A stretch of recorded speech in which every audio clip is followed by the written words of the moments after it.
Scott Hansen here from NFL Red Zone. I hope you're checking out 1 hour of 5 Yard Rush, one of the best podcasts on NFL football in the UK.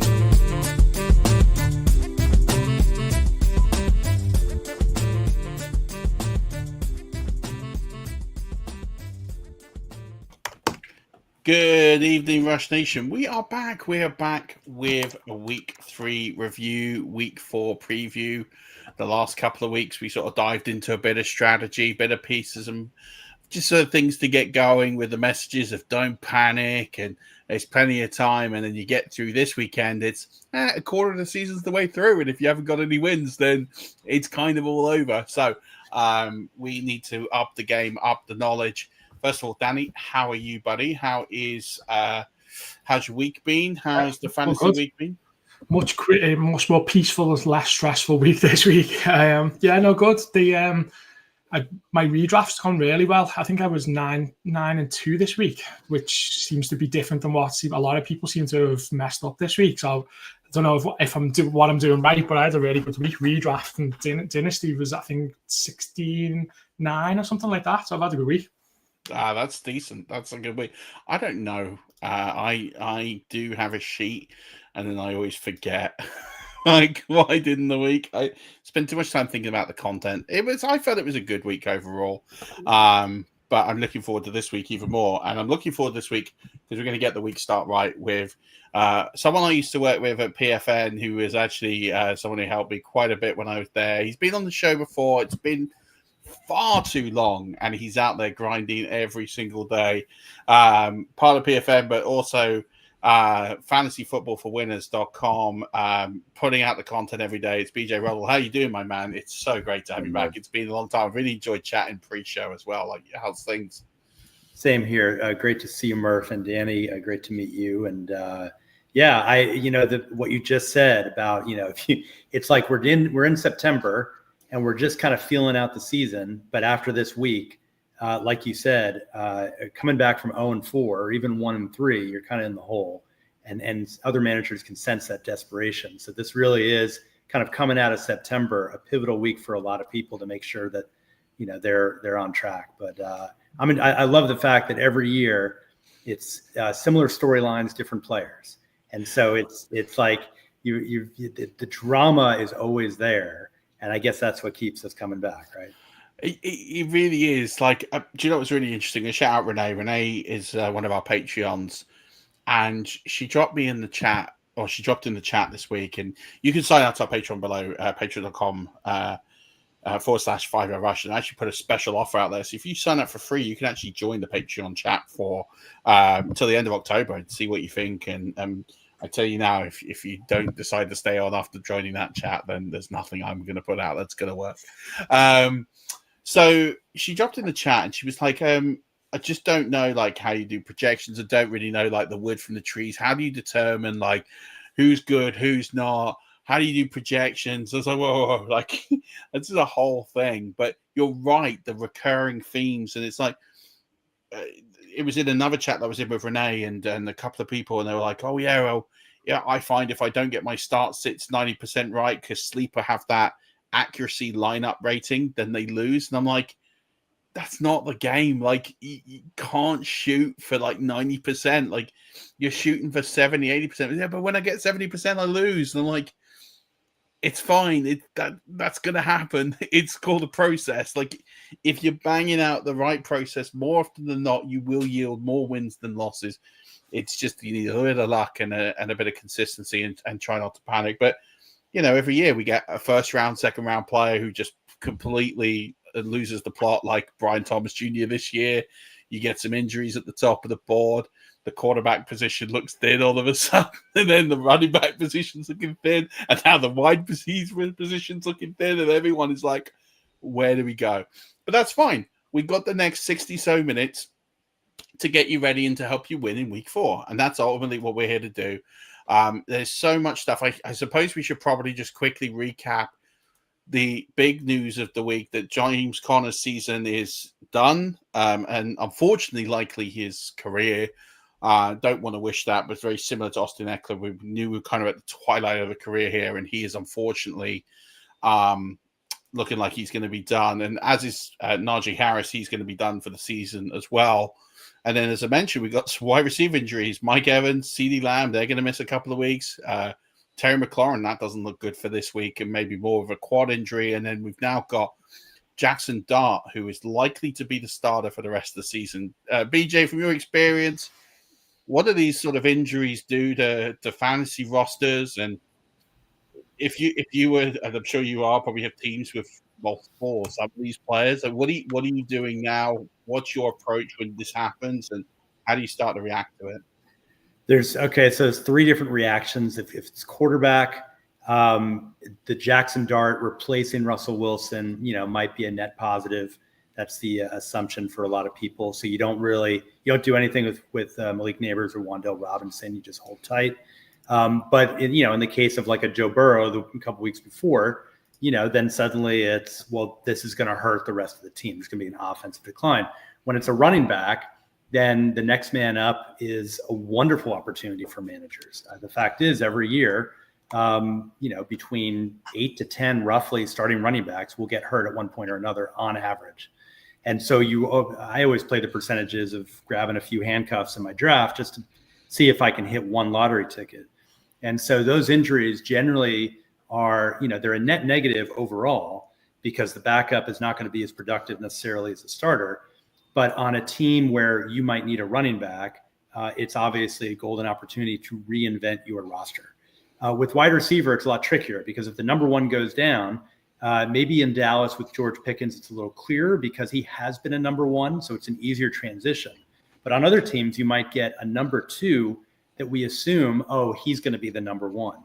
But in fact, it might be the number three who steps in and become, the primary. So with wide receivers, I find with those injuries, and I'll get more into this later in the show if that's okay, but it really is tougher to try to evaluate wide receivers once that number one goes down. Yeah, I couldn't agree more. And I think we talked about this, Danny, in week one, that, it's not always that correlatory theme of looks the same, feels the same, therefore this will happen. It's actually the team might want to go in a completely different direction. And there's a whole lot of complexity built into that, isn't there? I think we might talk about it later when we talk about Mike Evans, because it could go to Shepard, it could go to K. Dotton. There's loads of different places where it could go. And just to really confuse that situation, we'll get into it. That Chris Godwin is back and he's traded, so it really could go anywhere. So we'll get into that. Luckily, it's a subject to know a little bit about. So we'll get into that. But yeah, I think the messages, and we're going to tell you. Look, we've got at the end of the show, we've got some buy lows, some sell highs. And some opportunities which you should be trying to exploit that you can get into there. So, and I will say one of the buy lows is not buying that particularly low, but I think there's an opportunity. There's a really short window on one of these players before he goes nuclear that I think it's a good time to try and get in there. So let's talk a little bit around what surprises this week. I'll let you kick off.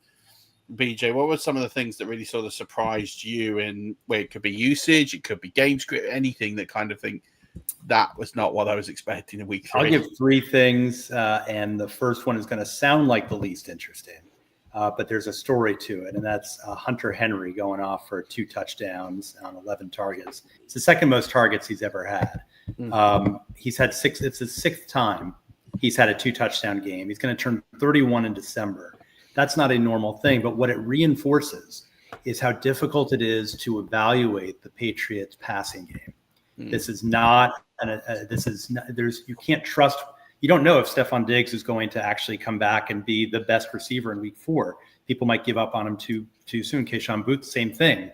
It seems to be a rotating cast of characters of value, and it's unclear who Drake May's primary target is. That surprised me in week 3 because I thought it was going to start to solidify. And instead, it's more confusing than ever. The second thing, I'll give you 2 more. Before you go on to the next one, just with Hunter Henry, have a guess which person started him in week 2 in Scott Fishbowl, but then benched him in week 3. That's it. That happens. Love it. That is the story of 99% of our lives right there. Yeah, I was nearly pulling my hair out. It's 2 touchdowns, and then the amount of points he would have got for me that week as well. Good call on that. That's true. That happens so often. The second thing that surprised me, but not for the obvious reasons, was Travion Henderson and Ramondre Stevenson. What surprised me is that Stevenson came in with 4 lost fumbles in his previous 18 games.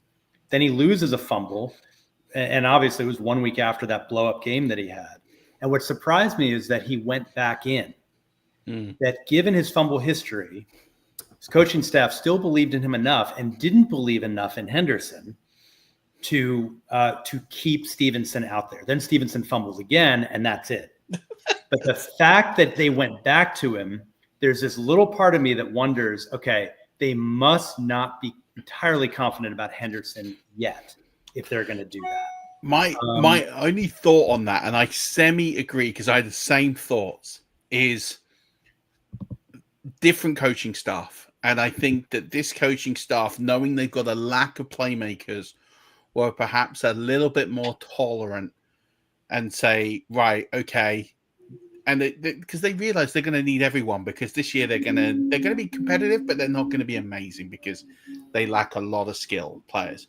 And I think they just didn't want to kill the confidence, right? They just went, do you know what? We'll see how it goes. And then, true to form, I think I talked about it on 3 or 4 shows last week that, like, you know, if you got Trayvon Henderson, you just got to be patient, because I tell you now, he's going to fumble the football, Stevenson. He always does. You know, he always does. And in true to form, it happened. So, and I think, you know, I would be a little worried. And then I think this Patriots staff are thinking, probably need the guy for this year. Probably don't want to tank his confidence. I don't know. I guess we'll really find out. But the Patriots organization is a strange one. This team has drafted historically badly over the last 3 or 4 years. They've taken so many wide receivers, and all of them look. I mean, like, the fact that Keyshawn Booty is still a thing when they've drafted like 5 wide receivers is pretty shocking in its own right. So, and DeMario Douglas. So, I guess we'll know more in next season. But I think, I think Julian Edelman was the last good position player that Bill Belichick ever drafted. And that's not an exaggeration. No. If you go back and look, I mean, Carson Steele, Kevin Harris, and on the list goes on and on. It was a really rough group for the last dozen or more years of his career. He just, and they can't figure it out. They took a couple of first-round receivers that never really did anything either. And Tyquan Thornton. Yeah, I mean, there's loads. I'm trying to think of the other one I'm thinking of. It's totally gone. But yeah, there was a few players. It just never happened.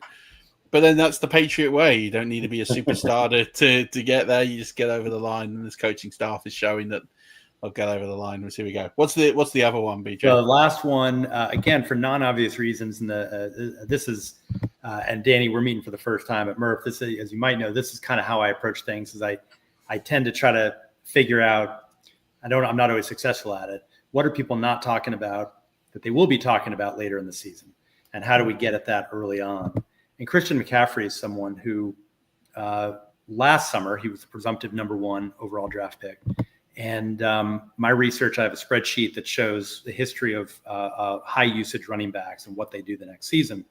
And 23 of 25 running backs who were at least 27 years old with 400 plus touches had regressed significantly the following season. That's throughout NFL history.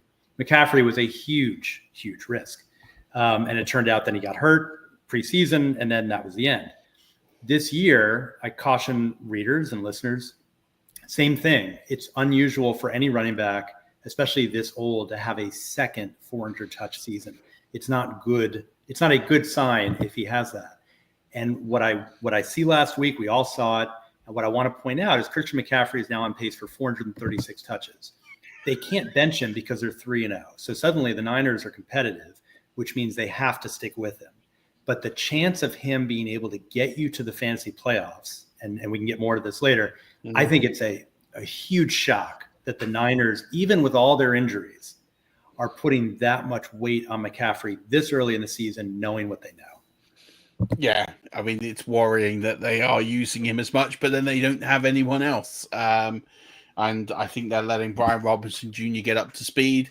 But I agree. One of the things I talk about, and Danny will be testament to this for years, is I even talked about on our Patreon cast this week that I always track the touches, and I want to see, because traditionally you're going to get somewhere between, last year was an anomaly. We had 12 guys go over 300 touches.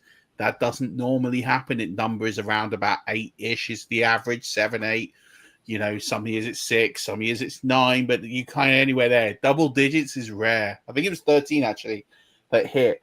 And it's good because it's more running backs. It's a deeper position, but also there's a lot of things that have had to have gone wrong to have that many touches.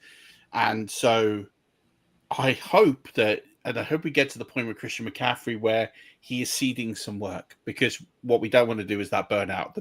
What I call the Dalvin Cook play, where he's just absolutely electric for the fantasy season, and he's completely burnt out when you get to the fantasy playoffs. And he did it for years. He was, as soon as you got to the fantasy playoffs, he was done. He was either injured or he got very few touches, and he was just cooked, literally. That's right. He'd always miss 2 games, it seemed, and always. It was the 2 games that you needed him most. That was and that's what we got to hope doesn't happen here. But it is interesting you say that. I'm going to pivot to a different running back because I was really excited, and I don't want to. I want to take the off the field stuff here, right? I don't get involved with the off the field stuff. It's not relevant to this particular conversation. Players that didn't take it because of the off the field stuff, I get it. How you play football, fantasy football is how you play fantasy football. Christian Jenkins, I was interested to see because he was such a fantasy value because of what happened off the field. His ADP literally tanked off the face of the earth. In an auction draft, you could get him for single-digit dollars. And it was like, this is a guy, we know what the Cleveland Browns are. We know the identity. They like to run the football. We know Jerome Ford usually is pretty good, although he's been awful this season. So we know there's a great opportunity here for him to go that high. 58% of snaps in his first proper outing is not bad. 18 touches, that's good. But 27% of routes run. Like, this guy is not Nick Chubb. This guy is a fairly decent receiver. Yet all of a sudden, we've decided that he's like, they're using him like Nick Chubb. I don't want to see this. I'm hoping it's an anomaly of a guy who just didn't have training camp, hasn't got the playbook, hasn't got it down pat, and they're kind of in a situation where they've got to throw stuff at the wall and get him going. But I am a little concerned that 27% of routes run for a guy who's not a bad receiving back.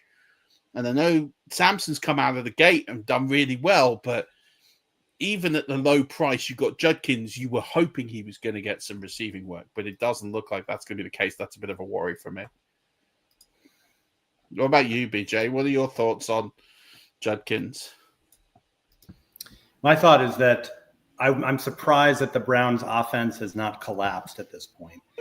I was fading Browns running backs in general and receivers because I felt that at some point Gabriel or Sanders were going to step in and be the quarterback, and all hell was going to break loose in that offense, and not the good kind of hell, the bad kind. And so I didn't think Judkins, as talented as he is, if in reduced touchdown potential, I don't want to hang my hat on a guy who might top out at 9 points a bunch of weeks. If the Browns offense continues to be acceptable, I mean, they played the Packers, so that was really rough.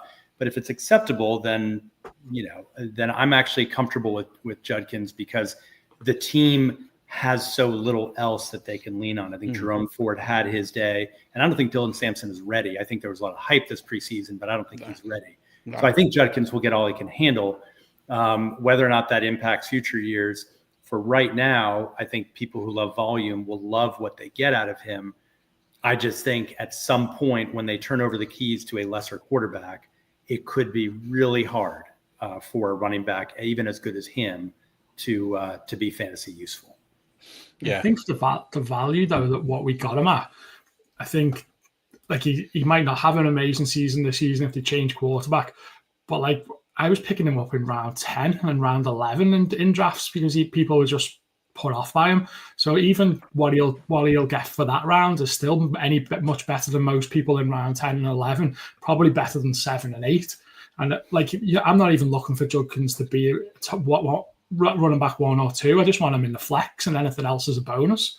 I think I've picked up so much of him in best ball for that reason. It's just he'll have a big game every so often, and he might not do great in other weeks. But for the price that I paid for him, he's gonna, as long as he stays fit, should smash what I paid for him.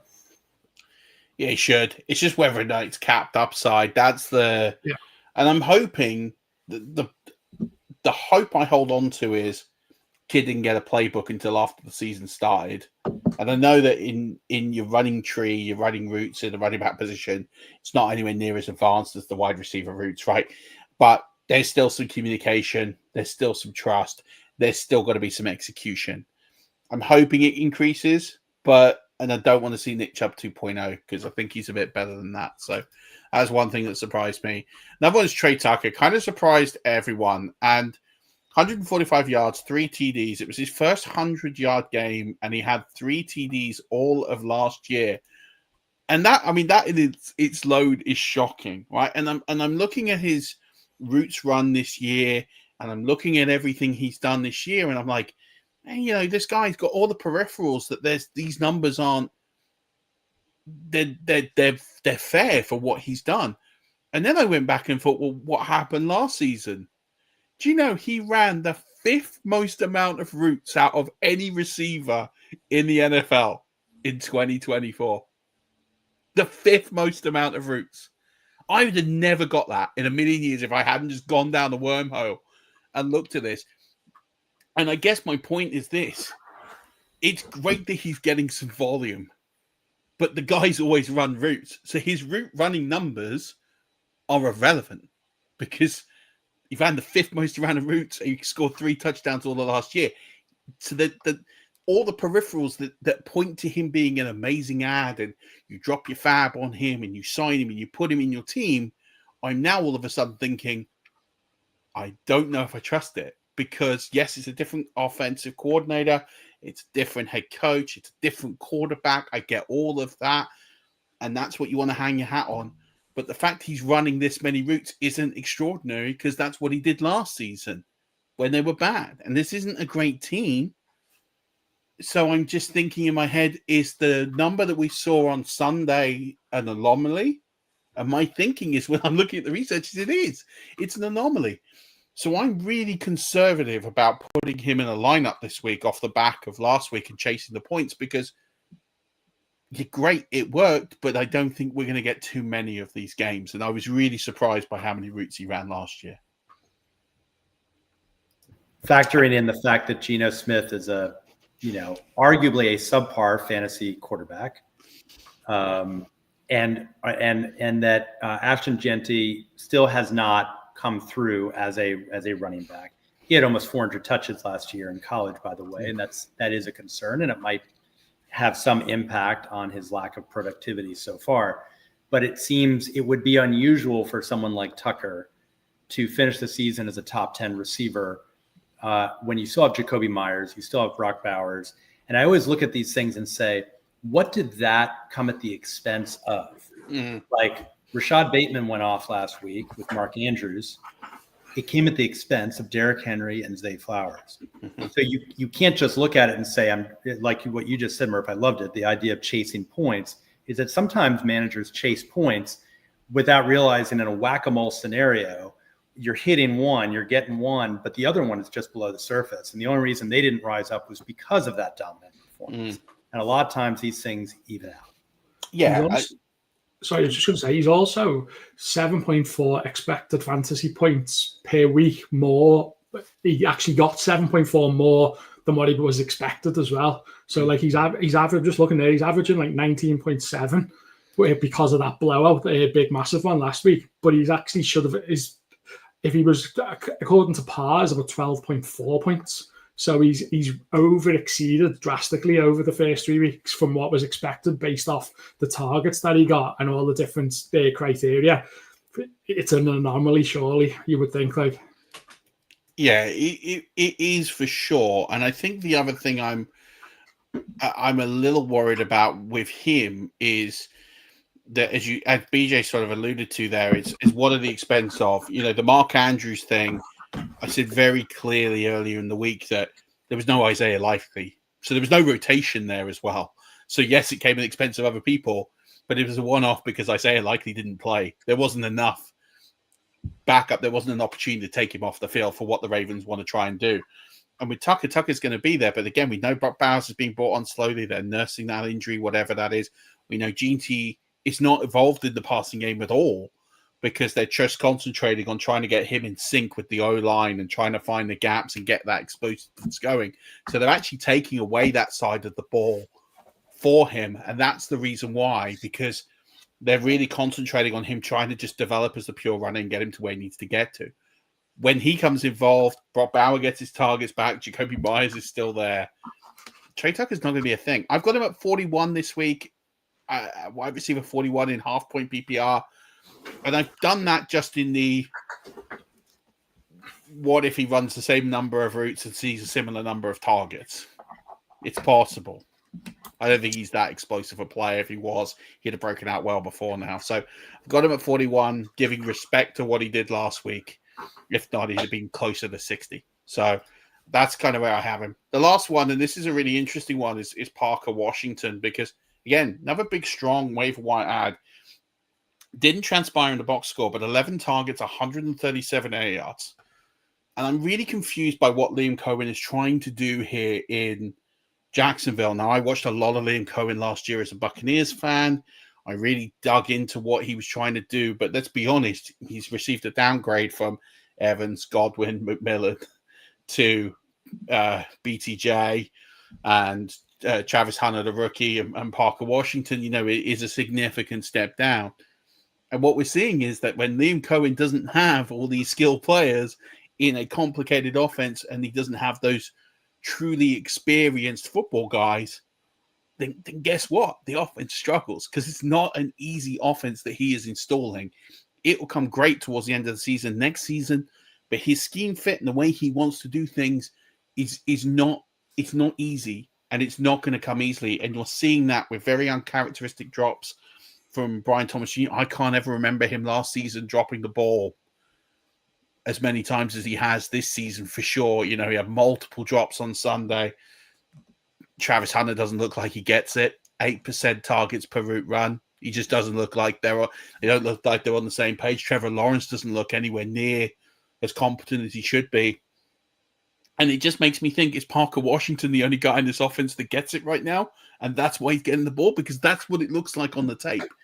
It looks like Parker Washington is the only guy in this offense that looks like he actually knows what's going on other than the running backs and the O-line. And yet he still didn't really put it in the box score. So it's great that he got 11 targets, he got the air yards, but at the same token, he didn't convert. And I don't think he's going to get many opportunities or games bigger than he did. And if it's not affected the box score then, it's not going to affect the box score on less. So I just think if you put your money on Parker Washington, it was surprising to see the utilization. But at the same token, the fact it didn't translate to fantasy points says to me, if you put any fab on him, you probably threw it away there a little bit. Yeah, it's a good point. I mean, it's unusual for anyone who's not a number one or number two wide receiver to start the season. It's unusual for a number three, especially like a journeyman, number three, like Washington. I don't know, what is he, 26, 27 years old, that he suddenly overtakes. It's just such an odd, kind of what you're saying, Murph, just building on it. I've been wrong about Trevor Lawrence pretty much every preseason. I keep thinking he's young still. He was a generational talent coming out of college. Surely he'll figure it out. There's no excuses at this point. I mean, I saw some stat yesterday or 2 days ago. I'm sorry that I can't remember where it came from, so I can't attribute it, but someone could look it up, and it was he is the least accurate quarterback with his passes. And so that's jarring to me that at this stage of his development, that he seems to be, if not regressing, at the very least not progressing.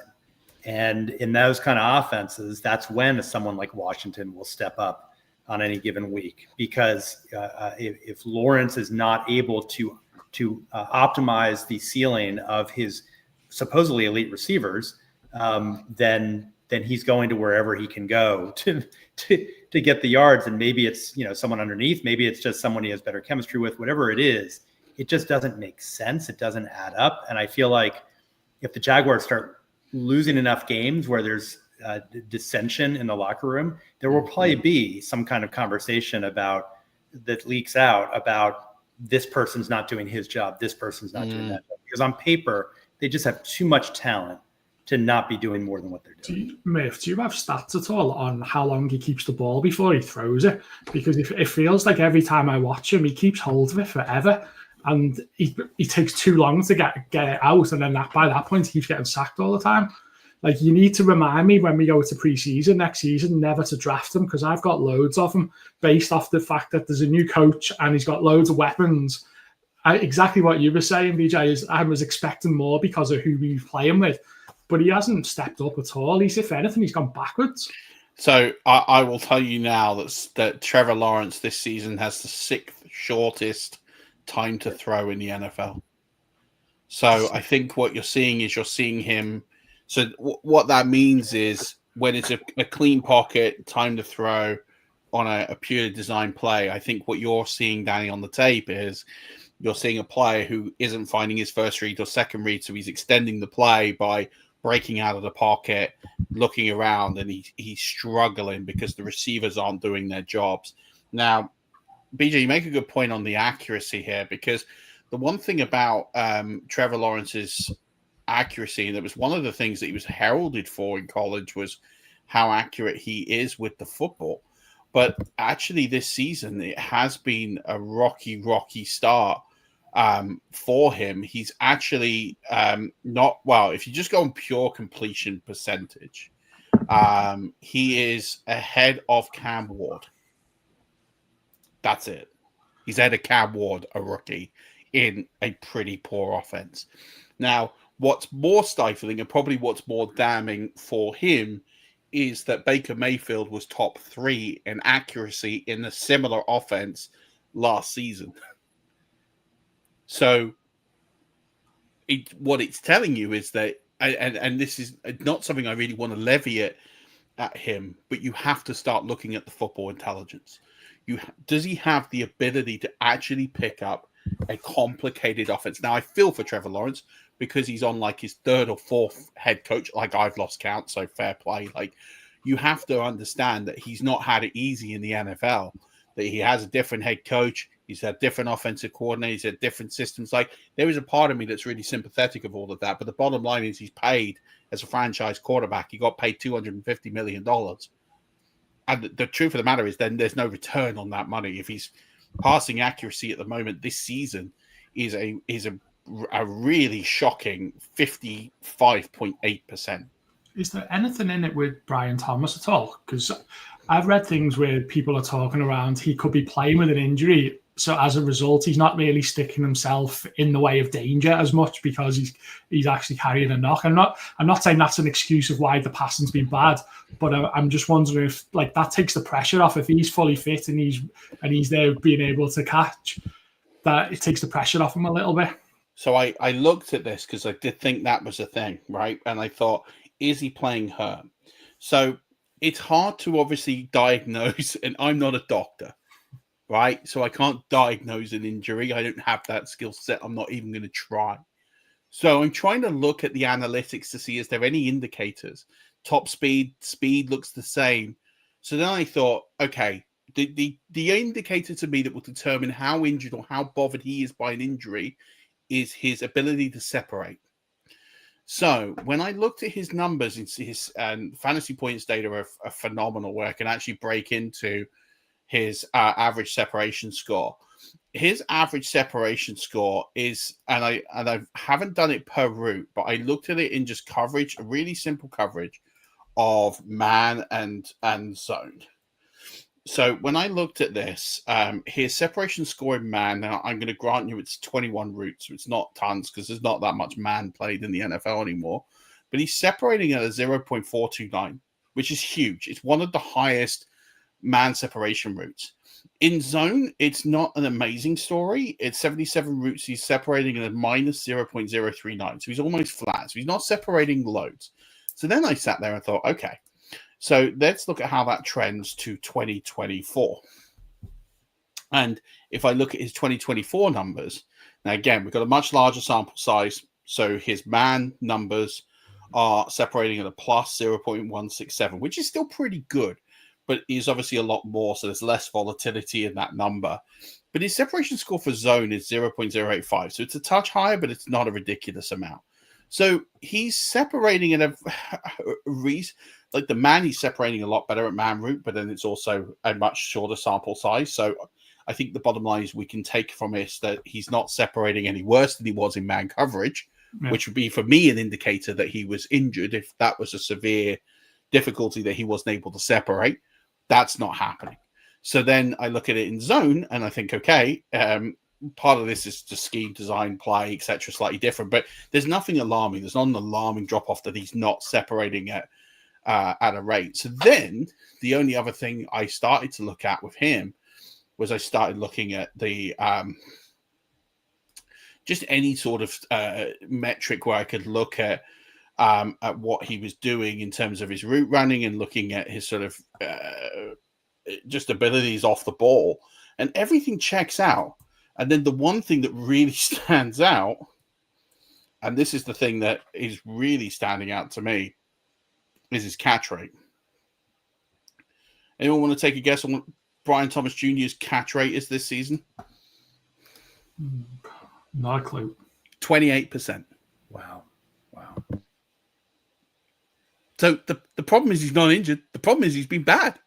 Yeah. His catch rate's 28%. He dropped multiple balls on Thursday. He's just been bad. Like, and they're not throwing him the ball because he's been bad. And how do you fix that? Be better, catch your balls. Like, his earned targets are going down because his catch rate's 28%. Like that, it's as simple as that. You don't catch the football in the NFL, you don't get to play. It's that simple.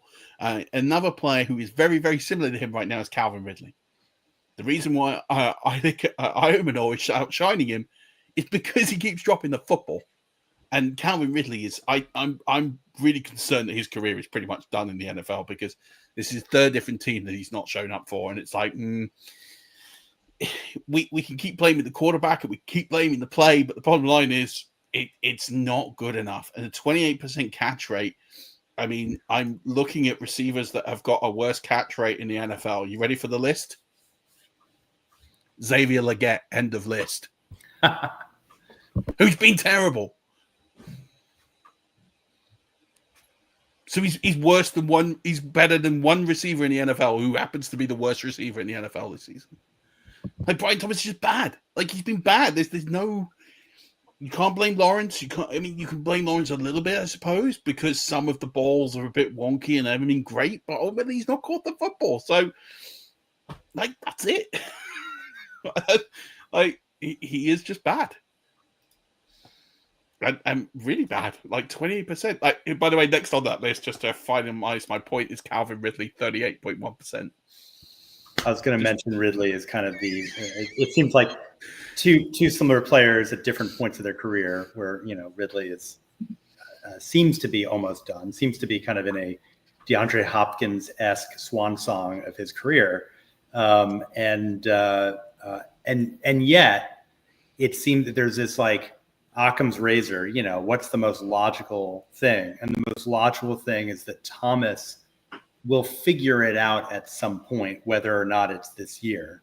And that I would actually, and I had Thomas last year, I drafted him for the wrong reasons. I drafted him as a hedge to Christian Kirk, because at the time, Kirk had a better ADP, better average draft position. And I thought, okay, I want to get Kirk. I believe in the offense because, again, mea culpa, I believed in Trevor Lawrence and drafted Kirk. And then I committed to drafting Thomas like a round or two later. And so I do believe that these types of things will work themselves out. That in the past, we have seen wide receivers have awful starts to the season. Sure. Inexplicably awful. And then suddenly it all clicks. And I do believe that one of my mantras about fantasy football is that talent plus opportunity usually wins. And so he has the talent, allegedly. We saw it last year. He has the opportunity. He's not going to be completely pushed aside in that offense. And so somewhere in between what he did last year and what he's doing right now is a reasonable expectation. And I would love to pay top 24 to 28 wide receiver value for him if someone would give me that, because I would rather roll the dice on a rebound and then just accept the risk than not have him at all. I completely agree. There was another thing I looked at when I looked at his yards after catch per reception. His expected yards after catch per reception is minus 1.6 yards. It's only worsened in the NFL by Xavier Legette. So again, it just everything correlates to being bad. But then what's really interesting is in this situation, as you're saying, BJ, is there would normally be someone here that would be dominating as a result of this. Someone like those earned targets have gone to someone else. Someone has a breakout. Okay, you're going to have to just sit and take your medicine. You'll get another opportunity one day, kid, but it will be whenever. But everyone's been bad. Travis Hunter's been bad. He's not seeing the ball. Trevor Lawrence has been bad. Parker Washington's getting the opportunities. He's not necessarily sticking it in the end zone. To be perfectly honest with you, the only players on this roster that are performing at or a level of expectation that is reasonable for where they should be or where they were drafted was Travis Etienne and Paishal Tootin. The running backs are doing great. The rest of them pretty poor, and it's just a case of it will click at some point. And they paid Liam Cohen a lot of money, so he's not going anywhere soon. And normally this is the point where I would rag and go, well, they hired him too soon. He's not good enough. He should have waited longer. But actually, I can't knock Liam Cohen. He's a very, very good football coach. He's a very good football coach. That's a very good scheme that he ran, and he knows how to deliver on. It will come good. Will it come good with the set of players he has is the question mark, because that offense works. We've seen it. We know it worked. It worked at the Rams when he was offensive coordinator. It worked at the Buccaneers. It's worked in college. When he was head coach of Kentucky, they're putting up record, school record points, yards, everything. Like, he knows how to scheme football. He knows how it works. Part of the distraction of being a head coach is probably hindering him a little bit, but the talent's been poor, and I think that'll be interesting to see. But I like how we spun 15 minutes talking about Parker Washington to Brian Thomas Jr. and just the Jags. So I enjoyed that. And while we got you here, BJ, I like to look at things that we can take into week 4. Are there any big learnings at this point, nearly a quarter of the way into the season, that you're thinking, this is what I'm doing in this time of the year, how I'm trying to plan and execute? Yeah. So this, hopefully I can sum it up in about a minute, because I don't want to, I know that time is precious on this show, but I find it fascinating. So I wanted to share it on this show, which is that right now, and I may be slightly off on this, but I think it's exact, is that there are 4 week 1 starting running backs who are currently sidelined: James Conner, Aaron Jones, Tyron Tracy, and Austin Eckler. Technically, it was the number 1 kind of starting the season. And so and this plays into what I talked about earlier, and it's how I'm rethinking this season, is that there's so many, the number ones that are not doing what they're supposed to be doing. And, from Ladd McConkey to DJ Moore to Jerry Jeudy and Stephon Diggs and Jeremy McLaurin and others. And so the thing that I am taking away from this is that, and this kind of goes into next season, is that maybe we're past the point. We had this shift in the last 15 years of going running back a lot in drafts to wide receiver, or running back, wide receiver. That a lot of people were like, I got to take a starting wide receiver in at least one of my first 2 picks. And people were finding success in that. What I'm taking away, and the way I'm rethinking this season, is to understand that the NFL is not a constant. Statistics do not replicate themselves year after year. There are transformations that happen. Quarterbacks that never threw for 4,000 yards suddenly start throwing for 4,000. And then we hit a peak, and then suddenly it goes back down. And running backs rush for, like you said, for 300 touches or whatever, or 350 touches, and then suddenly you can't count on them anymore. The thing that I'm taking away right now is that the WR strategy has its own risks, because you're trusting that the starting quarterback is going to stay healthy, number one. And you're trusting that wide receiver is going to stay atop the depth chart, even if it looks like it's automatic. Mm-hmm. And so even someone as reliable as Jamar Chase, even someone as reliable as CeeDee Lamb, even, go down the list. There's most of the top 10 wide receivers right now have been minor to major disasters. And I think that's kind of what I'm picking up on. It's a little too late, but kind of how I'm approaching the rest of the season is to scrap whatever I thought was a good player earlier in the season and reevaluate and adjust and say, yes, Brian Thomas, I see him as a top 20 to 28 player. So I would love to get him in that top 24, 28 range.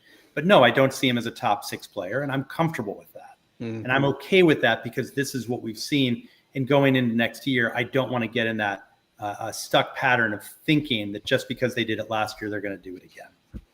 Yeah, I think there's certain players you can take to the bank because they've done it over and over again, and that will give you some confidence. But yeah, I think that's a fair comment on the strategy. And the other thing I think that will make you lean into that strategy a little bit more in terms of thinking about running backs is next year's running back class is take Jeremiah Love out of the conversation, right? Because he's special, sure, right? Let's bank him as a top 15 running back next year. Obviously, depends where he lands, but there's every chance he's going to be in that conversation. He's going to go in the first round, barring injury and all these sorts of things, right? The lines behind him, you've got 2 running backs, Singleton, Wisner. They're all right. They're not bad. They'll do something in the NFL for sure. Do I think they're elite? No. But I think they're all right. I think they'll be good complementary pieces to an offense in the NFL, and they'll be fine. Outside of that, I don't think there's a guy. Like, this running back class that came in just now was pretty good. The class the year before in 2024 was abysmal. And this class lining up in 2026 is almost on par with the 2024. And especially it would be on par if you took Jeremiah Love out of it. So I think if you want to play the whole scarcity game at running back, we got running backs getting older who are going to be near enough done. And then all of a sudden there isn't the replenishment that's coming through. And so I think it's really interesting that those that continue to fade running backs and those that continue to think, I'm not taking a running back over 27 years old, I'm not taking one that's got an injury record. Well, that's really coming to bite you this year with the Jonathan Taylors, with the Christian McCaffreys, and I think Saquon's going to come good, and I think it's going to work out. I think that's a really interesting point, and it actually loads nicely into mine, which is, for me, this is the point of the season you start loading up on running backs on your bench. Right, I get rid of everybody that is surplus to requirements on your bench. If you got a backup tight end, unless your tight end's on bye the next 2 weeks, they can go. If you've got a backup quarterback on your bench, unless your quarterback's on bye the next 2 weeks, he can go. If you've got backup DSTs, I hope no one does. If you do, they can go. Like, let's clear the decks.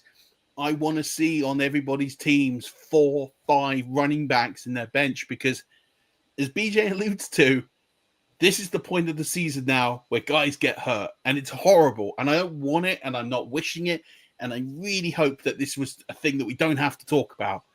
But it's part and parcel of the game of fantasy football. Take the emotion out of it, load up with running backs. This is the part of the season now where you're going to need to load up on those. Next guy up is going to come in, he's going to do a job, and you've got to get on them. You've got to get on the guys out there on the waiver wire because there aren't many of them left. Most of them are sitting on benches. Most of them are sitting there. Maybe make a trade for 1 or 2 of them if you're sort of in that sort of neutral range and try and pick one of them up. And yeah, it relies a little bit of guessing and almost doom-mongering in a little bit of ways. But that is the game. Take the emotion out of it. Make sure you're not talking about it. I got a lot of stick on the PFM podcast when Carl Yates was hosting it because a couple of years ago, it was after week 1, and I told everyone my number 1 waiver wire ad is Jerome Ford because unfortunately Nick Chubb gets injured. He gets injured every year, and as much as I wish that on him, and we recorded this before Monday Night Football to go out on Tuesday. What happened on Monday Night Football? He suffered an MCL, an ACL, and an Achilles tear in the same game. And it was like they had to put a little banner at the bottom. This was pre-recorded before Monday Night Football because it was just, unfortunately, it happens. And if you want to win your league, you're going to have to lean into this strategy as uncomfortable as it makes you feel, because you don't want to be the guy that has to drop 80 fab on a player, or you're playing in the waiver claims league and you don't get them because you've got a decent record and therefore you're not going to get anywhere near them. Trey Benson's the first one that's come in. Luckily, he was owned by almost the majority of leagues. He was just under 49%. So people who had fab leagues dropped all their fab on him, and that's the right decision. But you need to anticipate the next one. Isaiah Pacheco, Kareem Hunt. That's a situation there. Rashad White, Bucky Irving, Ollie Gordon, Devon Achane. These are the situations, and if you want to jump in the Discord below, ask me, hey, who do you think the top 5 running back ads are?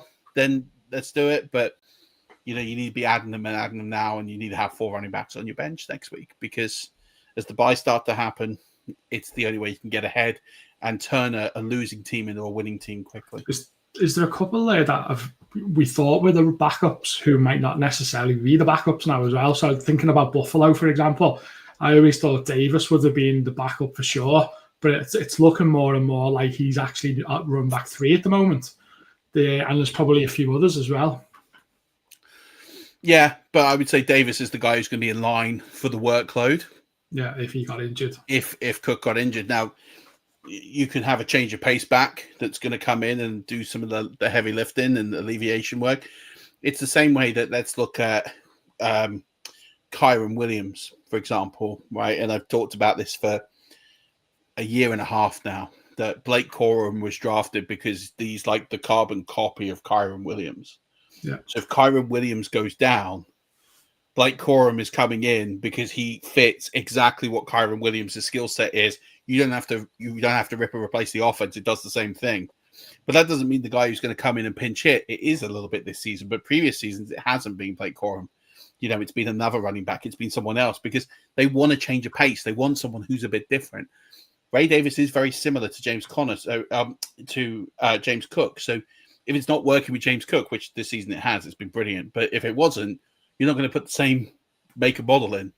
You're going to do something a little different. You're going to find someone's got a little bit of pace, which is what I like in Washington, because you've got Jeremy McNichols, who's effectively been the receiving back replacement, and then you've got Bill, and then it's Chris Rodriguez who comes in. And if something was to happen to Bill, it wouldn't be Jeremy McNichols that walks in and gets the job. It'll be Chris Rodriguez. Chris Rodriguez is the guy who will get that job. The same way that actually if Bucky Irving gets injured, it's not Rashad White that's going to get that job. It's going to be Sean Tucker. So they're the opportunities available to you. It's a little savvy. You have to look. You have to kind of try and find the archetypal backs that kind of fit in to the situations. So yeah, that's one to look at. It's fascinating what you're sharing, Murph, because that really can make or break a manager's season. That if you guess wrong on the handcuff and it's a double hit, you're stashing somebody that you don't need to stash in hindsight. So you're burning a spot that you desperately need to keep open, perhaps during bye weeks. And then on the flip side, if an opponent gets the actual handcuff when it all plays out, then they're obviously getting the bump. And so guessing wrong, it's almost better not to guess at all if you're not 75, 80% confident of who that handcuff is going to be, rather than just, I recently dropped Tank Bigsby. I drafted him late, thinking, well, he's going to compete with Etienne or he'll back up Etienne, before Tootin gets going. And then Bigsby gets traded. And I'm thinking, oh, okay, Bigsby might eventually back up Saquon Barkley. Maybe they're not satisfied with Will Shipley. And A.J. Dillon's kind of post-prime. But through a couple weeks, it's pretty clear that Bigsby is on the outside looking in. There's no reason to keep him. Drop him and let someone else try to guess whether it's going to be Shipley or Dillon, who's backing up Barkley if Barkley gets hurt. So to your point, it really is. There's enough backfields out there that are confusing, and there's enough backfields out there that are obvious. The ones that are obvious, like the Jets, Braylon Allen, you don't have to second guess it. You know that Allen is a must roster, in the same way that Jordan Mason was a must draft and Zach Charbonnet was a must draft. They're the obvious ones. Stick with those. Don't try to guess and waste a roster spot on someone else. But I'm going to give you one for free. I'm going to give you Sean Tucker. He's 3% owned on Sleeper. He's 2% owned on Yahoo. So he's available in nearly every league, right? I'm telling you this for free, right? If you take nothing else away from today's show, and believe me, there's been so much you should take away, just go add Sean Tucker. Sean Tucker's going to be the guy if something happens to Bucky Irving. Now, I hope it doesn't happen. I really hope it doesn't happen. But it's not Rashad White, it's Sean Tucker, right? I'm telling you that. I know enough about that situation to put a man on it. So go get Sean Tucker. You know, and the way I always rationale these changes is, you know, the wide receiver 60 on your roster is not any good in any situation. Things can change so quick as well, though. So, like, I drafted quite a lot in preseason of Brian Robinson, thinking that he was at the beginning, thinking he's going to, but all of us, it went from, oh my God, it's a nightmare, he's been traded, to if something happens to CMC, he's in actually not a bad role. Yeah. So it could come well at the end of the season. Like, it's not a reason to get rid of him. No. And I think the right situations will play out. But yeah, I think it's interesting. I do look at this situation and just think that now's the time. Like, I think for me, and I've done a lot of this over the years, weeks 4 through 10, the majority of your bench should be running backs. They just got to be, because the wide, like, if you're that desperate for the wide receiver, there's enough wide receivers out there. We saw it this week. You know, you can go and get a Tucker or a Thornton, a Keyshawn Booty still available in most leagues. Like, you know, they're not going to put up raging numbers. Sterling Shepard's still out there in the majority of leagues. He's going to do fine for 2 weeks. Like, there's enough players out there that you can just go and add and tick a box for a week, and they're always going to be there. Right, they're always going to be there. There's always a guy on the waiver wire at the wide receiver position. Now, listen, if you've got a stud wide receiver, then fair enough. You know, of course, you hold them. But if you've got guys, and it leads to the other point, if you've got guys on your roster that you're just never going to play under any circumstance, but they've actually got some value, trade them. Just trade them. Just get them off your roster. Get something back for them that's going to be useful to you. You know, I saw a team the other day, someone sent me, it's like, oh, what would I do with this roster? And they've got 5 top 30 wide receivers. And I'm like, you got to trade one of them. He's like, but why? I said, because the guy's wide receiver 30 is never getting in your team. Yeah. It's like having 5 all-star outfielders and on a baseball team. And it's just like, you don't need 5, go get a better catcher. And exactly that. Go. And he had, his quarterback was, I'm trying to think who his quarterback was. I think it was Matt Stafford. And I was like, go get a better quarterback. Like, you could go and get yourself a backup RB, a handcuff RB, and a running back for your wide receiver, and you're sorted. Like, it's those kind of pieces I think are so important. So, BJ, I'm conscious of time here. Are there any sort of buy lows, sell highs that you're kind of monitoring, keeping an eye on for sort of the rest of the season? Anyone that you're kind of thinking, oh, this is a player people need to ship now, or players that you think they should be buying now? Yeah, they're not going to be the normal, and so I'll give you 2 sells, and one, actually, I'll give you 1 sell, and that is Saquon Barkley. So I mentioned Christian McCaffrey earlier as someone who I pushed my readers to not draft last year because of the history of high usage, running backs who'd had over 400 touches, and given his advanced age, the high probability that he was going to get hurt and or regress statistically. This year, I basically copied and pasted. I didn't really. That same warning for Saquon Barkley. He had 492 touches last year, including the playoffs. A lot of people, when they do research, do not count the playoffs when they do the research. They had those touches. They throw those passes. They catch. All of that usage still adds up in the playoffs, even though it doesn't count in our fantasy configurations. So 492 touches is an insane amount. It puts him somewhere in the top 8, I think, all time in terms of touches in a season. He is at that past 27-year-old kind of threshold, and he is someone who has an injury history. Mm-hmm. We have already seen Barkley not look like what he looked like last year. And I've tried to caution readers that is expected for someone who's coming off a nearly 500 touch season. No matter how good you are or how good you were the previous year, it hits almost everyone. If you are Emmitt Smith or you are Walter Payton, then you are not in that category. There are some rarefied air players who somehow could continue to do it game after game, week after week, season after season. I don't think Barkley is one of them, and that's why he was well overdrafted, and that's why his average yards per carry is 3.3, and he's not getting enough mustard on the receiving game to be a real threat the way he has been in some years past. It is the worst of all worlds right now for a team that is looking to go back to the Super Bowl. At what point are the Eagles, if he keeps scuffling or if he's a little hurt and it's week 15, they're not going to start him. They need him to help them win a Super Bowl. They don't need him to help you win the first round of your fantasy playoffs. So I think as each week goes by, as we see Barkley and what he is this year, I think what he is what he is for a reason. And I would sell high as fast as possible, where high is subjective, but I think you could still get top 10 value. See, I wish I was in the league with you because I'd be buying him. Push back, Murph. Tell me how it is. I'm totally on the other side of the fence because every argument you've made is right, and there's no flaw in any of it. 2.3 yards per carry last week.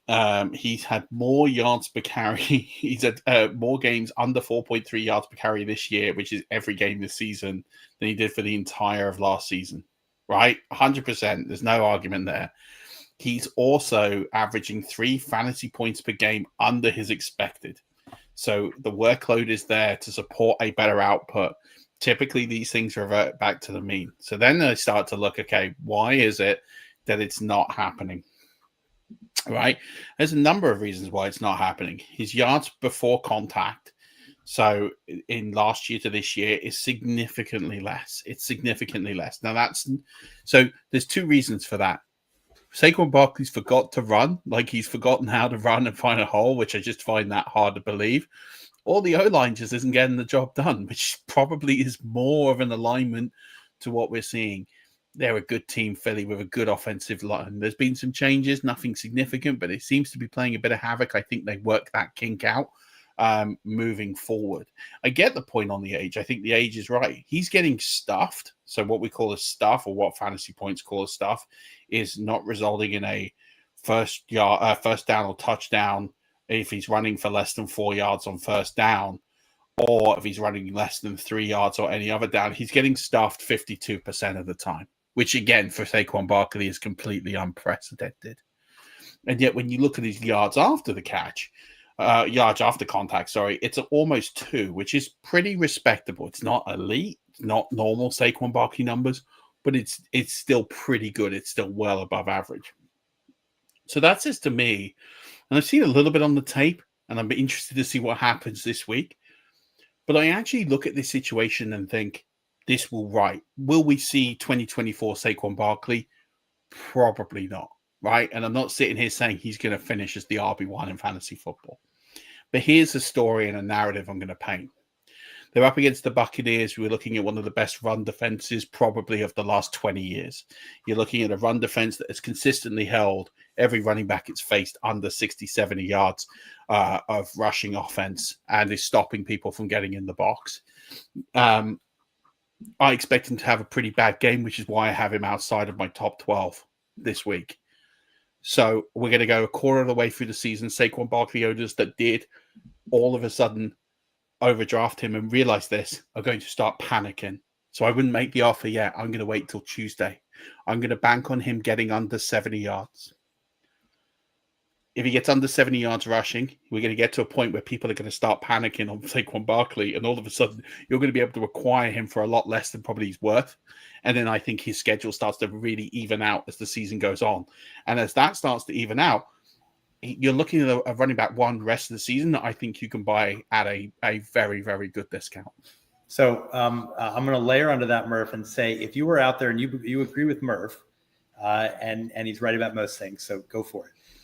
Then my suggestion would be find the person who has Barkley, make an offer that is pretty aggressive, and they will probably say no. Aggressive meaning you're really trying to get him for less than what he's probably objectively worth at this point.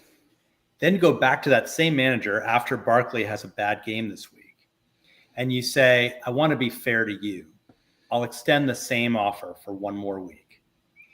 Because at that point, they might feel, wow, you're so magnanimous. Like you're so kind to actually not want to up the ante and basically just, yeah, thank you. That's like a mulligan. I'll take it. I think they'll be more likely to take it if you show a certain amount of grace, and you'll still get the value that you wanted to get all along. That's fair. Just also to preempt that in week 5 he has Denver, which isn't a plus matchup. So if if the bullet doesn't fire again, you can fire it for week 6. And in week 6, you say, you know what? I want to be magnanimous. Yeah, I'll give you the same offer that I've given you the last 2 weeks, but exactly it expires at midnight. So run it back again, because in week 6, and Danny's going to hit me in a minute, is they play the Giants. They play Giants 2 of the next 3 weeks. Oh, well, there you after go. that. So you'll struggle in that game. So I just think there's an opportunity there to buy a top 12 running back, because the rest of the season, once he gets these 2 games out of the way, he's got New York, Minnesota, New York bye week, Green Bay, Detroit, Dallas, Chicago, the Chargers. Then he finishes in the fantasy playoffs. It's not bad for the game script. Raiders, Washington, Buffalo. Some of those teams you picked, I don't sound pretty tough, to be honest. I think he has a mix. I think it's probably it sounds like he has some puff and he has some tough. He's got some big games. I mean, it's not Christian McCaffrey's schedule, but it is also at the same point. It is pretty. I think there's enough games in there. Yeah. That I'd be looking at Minnesota thinking that's a game you can ball out in. Green Bay historically have been pretty bad against the run. They've been better in the last 12 months, but there's a game in there. Detroit's tough, I'll give you that. Dallas is easy to run on. Chicago's easy to run on. The Chargers probably prefer to be run on than passing. The Raiders you can run on. The Washington you can run on. So I think championship week against Buffalo, I think that could be tough. But then Saquon Barkley, so I feel all right about it. So I just think if you're struggling and you need a game changer, I think you can buy him at a discount. That's my. I was just going to say, to play somewhere in the middle of the two, I think it also depends on your record as well, of where you are at that after 3 games, of which way you might go. So like if you're 0-3 and you own Barkley, you might be looking to shift him to try and give yourself a boost. Or if you're 3-0, you might be like, well, I can afford an odd bad week or 2 here if I get him now, because I'll have him for the running. And you can sort of risk that, the fact that you might lose 1 or 2 of those games, but you still might win. But it's more risky if you're 0-3. So I don't know if you'd want to be buying Barkley at 0-3 either, but then maybe you do because you need to take a punt. I think I just think if you're 0-3, you might as well go down swinging. And I'm looking at the assets that you can buy that are depreciating assets that you could purchase. Yeah, and he might be right up there. Like if I had to sit there and go, the biggest disappointments in fantasy football this season are Ashton Jeanty, Saquon Barkley, Brian Thomas Jr. They're probably Chase because of Burrow being injured. But that situation's never getting any better. So I'm probably going to take that one off the board. I'll take Barkley over those 3. And I just think they're the ones I'd have. I think it's going to be fascinating, but they're the ones. Have you got any other buys or sells, BJ? Sorry, I was just putting my prediction in the comment just so it would be there for all. Do it. Perpetuity. That's what I came up with as my season-long prediction. And I have too many buy lows and sell highs, and I don't want to bore anyone, but I would say the one sell that I would caution people on, and you have to play this right, because it's different to me than Saquon Barkley for what I hope are obvious reasons, and that's Chase Brown. I did a podcast episode on this recently about what do you do with Chase Brown and T. Higgins and Jamar Chase, and the short answer is Jamar Chase, there's not much you can do. You just have to hope that last week was an anomaly and he'll be fine. T. Higgins is a whole nother story. Chase Brown is the pressure point, I think, because he has looked so bad And because that team is 0-3, and unlike the Eagles, which are playing for a Super Bowl, the Bengals are playing for almost nothing once you get into that range where it's clear they're not going to be able to turn things around. And they're right on the cusp, I think, of getting to that range. Their defense is atrocious. They're not going to be able to manufacture enough points to keep up with most teams. At what point did the Bengals say, all right, Taj Brooks is not the answer? And so we're stuck with Chase Brown. We've got him for, another year, but in the next year's draft, we gotta get somebody to help him out. It can't just be the Chase Brown show. And my concern is over the history, I've got a spreadsheet that goes back 25 years of every running back that started in the NFL since 2000, whether undrafted free agent or drafted. And there are about 250 examples or so of a fifth round draft pick running back. I've got that slightly off, but it's like 200 or something like that. And of those, there has only been 2 instances where a fifth round running back has finished in the top 10 in any fantasy season. Chase Brown did it last year. It's unusual for someone who is not highly touted coming out of college, who's, a day 3 pick, to break through and to do it repeatedly. Chase Brown, what he did last year and what he did partially in his rookie year showed that he is a great running back. He is also, I think, on a limited time frame of what he can do. And I think by next year in Dynasty, he will plummet in value. If you're in Dynasty, I would sell him ASAP. And even in redraft, I would be very cautious and think about, do you really want to hold on to someone who, again, for the opposite reason of Saquon Barkley, might not even be starting games in the fantasy playoffs, because why would they do that to a player who is still going to be useful to them next year, even if they draft someone? And the risk of tearing an Achilles or an ACL is not worth it to a Bengals team that envisions being competitive next season. I'm with you on the dynasty sell. I'm against you on the redraft sell. I'm a redraft buyer on him. Pretty much for the same line of thinking. I think he is toast after this season, and I think they go into the draft, which makes me think, I think they just run the wheels off him. I think they're literally just going to run the wheels off him and just go, do you know what? And I call this the Travis Etienne philosophy of, hey, we've got a guy who's not going to be under contract for much longer.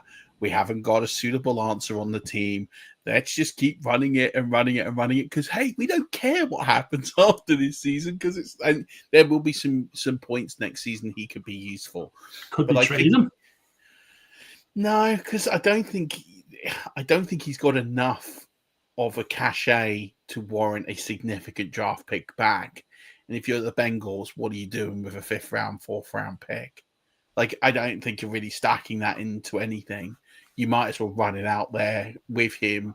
He's so cheap against the cap as well, which, considering you've got cap issues because of where he's drafted and what he's paid on a rookie contract, you're pretty much in a good spot just to keep him and just run him out. If we look at Chase Brown, and the reason why I'm buying him is some of these numbers are just wild. He's 8.2 fantasy points per game under expected. 8.2 points a game under expected. That can't trend. Like, it can't continue. There's going to be some rebuff back to the mean there. And when that happens, and I'm not saying he's going to get back to like top 10, because I don't see it, but I can see a world where he's top 16, 18, and I think he will get there. There's a number of things where he's actually just doing the right things, but it's just not yielding the right results. Some of the things with him that really stack out are time behind the line of scrimmage. That's not particularly great, but it's also not particularly bad. He's kind of in the middle of the pack at 2.88. Like, he's not in the threes, but it's not also particularly good. So that suggests an O-line issue, because last season it was significantly better. If I look at his time behind the line of scrimmage last year, his number was 2.61, which sounds like not a lot, but if you think every time he's 0.2 of a second longer behind the line of scrimmage, that starts to stack up really quickly. We look at his rushing yards over expected. He had a positive number last year. It was 67. This year, he is currently at negative 41, which again is a 100-yard swing. That's not going to track. And then you start looking into some of these numbers here, 1.98 yards per carry. He's a better back than that. That's gonna improve. Stuff rate 64%. That's going to improve. Yards after contact. He's, by the way, one of the funniest stat. This is my favorite Chase Brown stat. What do you reckon his average yards before contact is?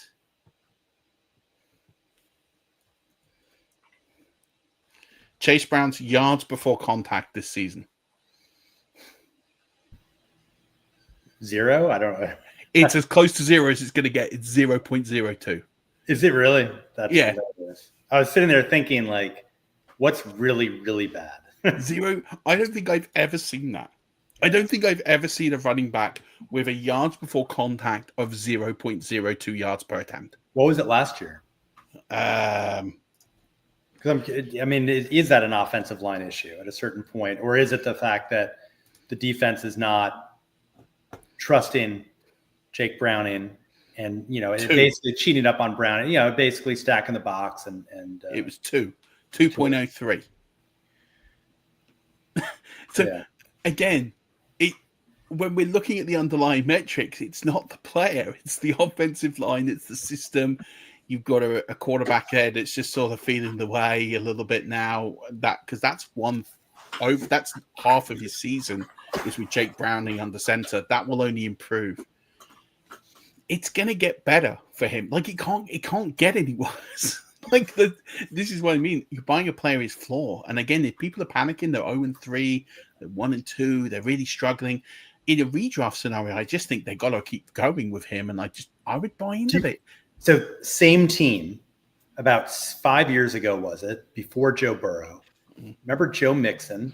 Yeah. He had that awful start to the season. I think he had one game where he averaged like 0.3 yards a carry. It was 9 carries for 12 yards or something. I think he had some post-game interview where it was just a disaster. The team was just a mess. And to your point, eventually the offense figured things out. Mixon got going. My counter to that is that was Joe Mixon. That was pre-prime Joe Mixon. And again, I go back to historically, this is why actually Ja'Cory Krosky, Merritt, thank you.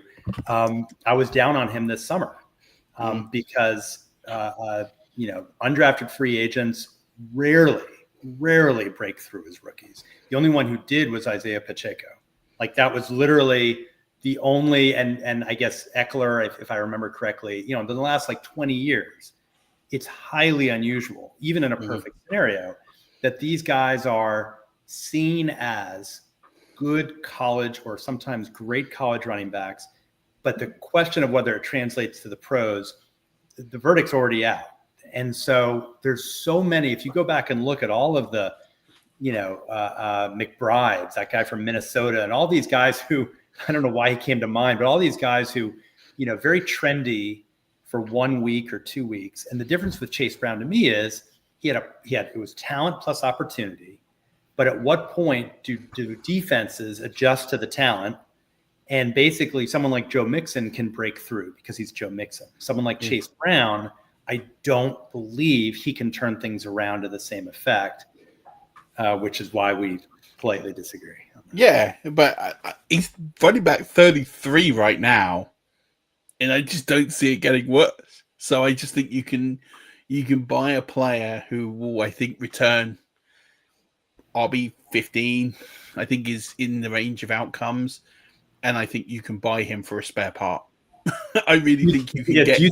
Do you think a lot of managers out there would be excited to just unload Chase Brown right now? Yeah, I think they've been looking at I think the narrative fits. Joe Burrow's gone. The offense isn't dynamic.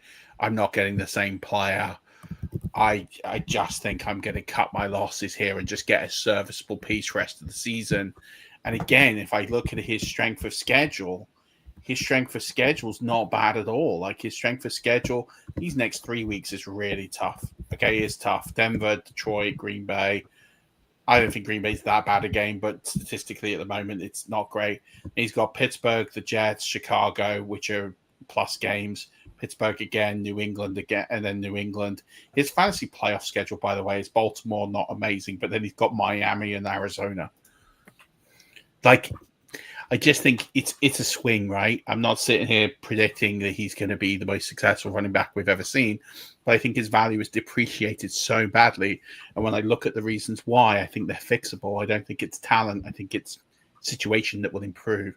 And I think if you've got that source and it mixes together nicely, you might get yourself a top 15 running back for the price of a serviceable part that's sitting around your bench. If you've got a top 40 wide receiver on your bench right now with no pathway to him being used, you might get that trade done. Dynasty, different opinion. You got to sell him because he's not going to stick around forever. Do you do it now, or do you wait another couple of weeks when he's got hard matches coming up, because he could be worth even less? It depends on how badly you need him. Yeah. I think if you're in the process that you need to think about trading, you probably need to get on him sooner rather than later. If you can afford to wait, then you could wait. But then if the breakout happens, the window shuts. Yeah. I don't think his stock on he's coming off the back of a 2-point fantasy game. I do not think he is going to get any worse. I just don't think he's going to get any worse. And I mean, he could literally fall over for more fantasy points if he just got the ball and just fell forward 10 times a game. He'll score more fantasy points. So I just don't think he can get any worse. I just don't think I don't know what you want to say, but yeah, I look at that. And that's I'll drop a sell high, and I'm all in for selling 2 players here. Quentin Johnston, right? And I'm loving what the Chargers are putting up here. Okay, most dynamic offense in the league, passing rate over expected over anyone in the league, air yards leading the league. Like I'm all in. Let's lean all that. That's great. It's fluffy. It's great when you're 3-0.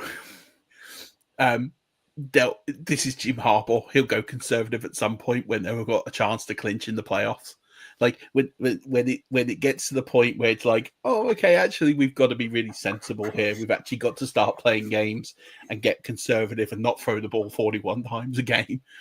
The player who will miss out is Quentin Johnston.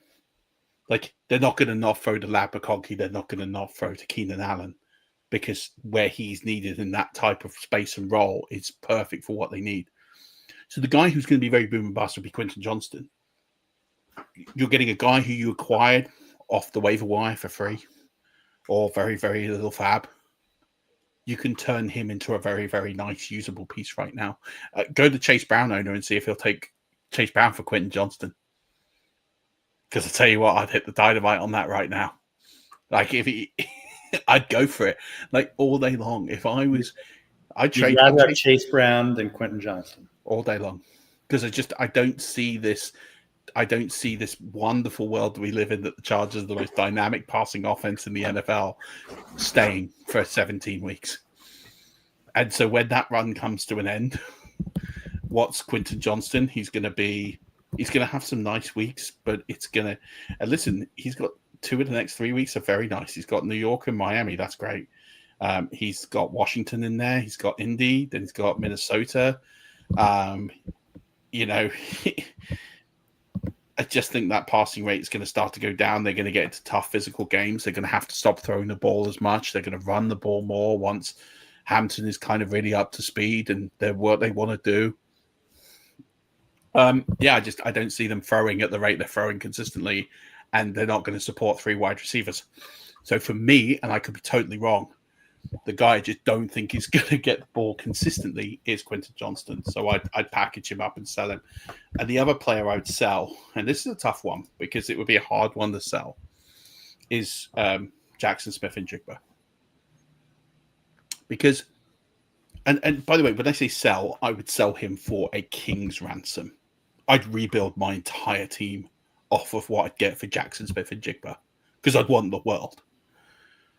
And if I could get it, I'd sell it, because, again, he's on track for one of the best 15, one of the top 15 seasons we have seen in fantasy football in the last 20 years, if his metrics hold up.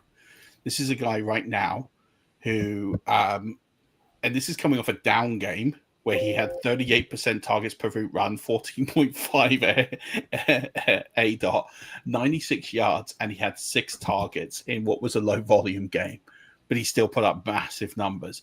He is getting a ridiculous, and I've not seen numbers like this, 4.61 yards per route run. Every yard he runs, he gets 4 yards. Like, it's stupid. Like, it's not sustainable. And all of these underlying metrics is dependent on Sam Darnold continuing to play at a level that he is playing at, that he is good. And let's keep in mind that Sam Darnold had Justin Jefferson, and they weren't putting up these numbers over the course of a season. There was little flashes where they put up numbers in a similar ecosystem, but it didn't correlate over 17 games. I still think Jackson Smith and Jigba will finish the season as a top 12 wide receiver. I'm not sitting here predicting that the earth is going to drop out and he's going to be abysmal.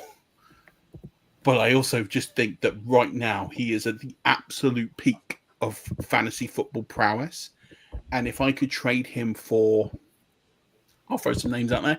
If I could acquire for him Saquon Barkley, Juwan Johnson, or Jake Ferguson, one of those 2 tight ends, if I was struggling at tight end, and I got a really good wide receiver piece in return, then I'd hit the button and ship.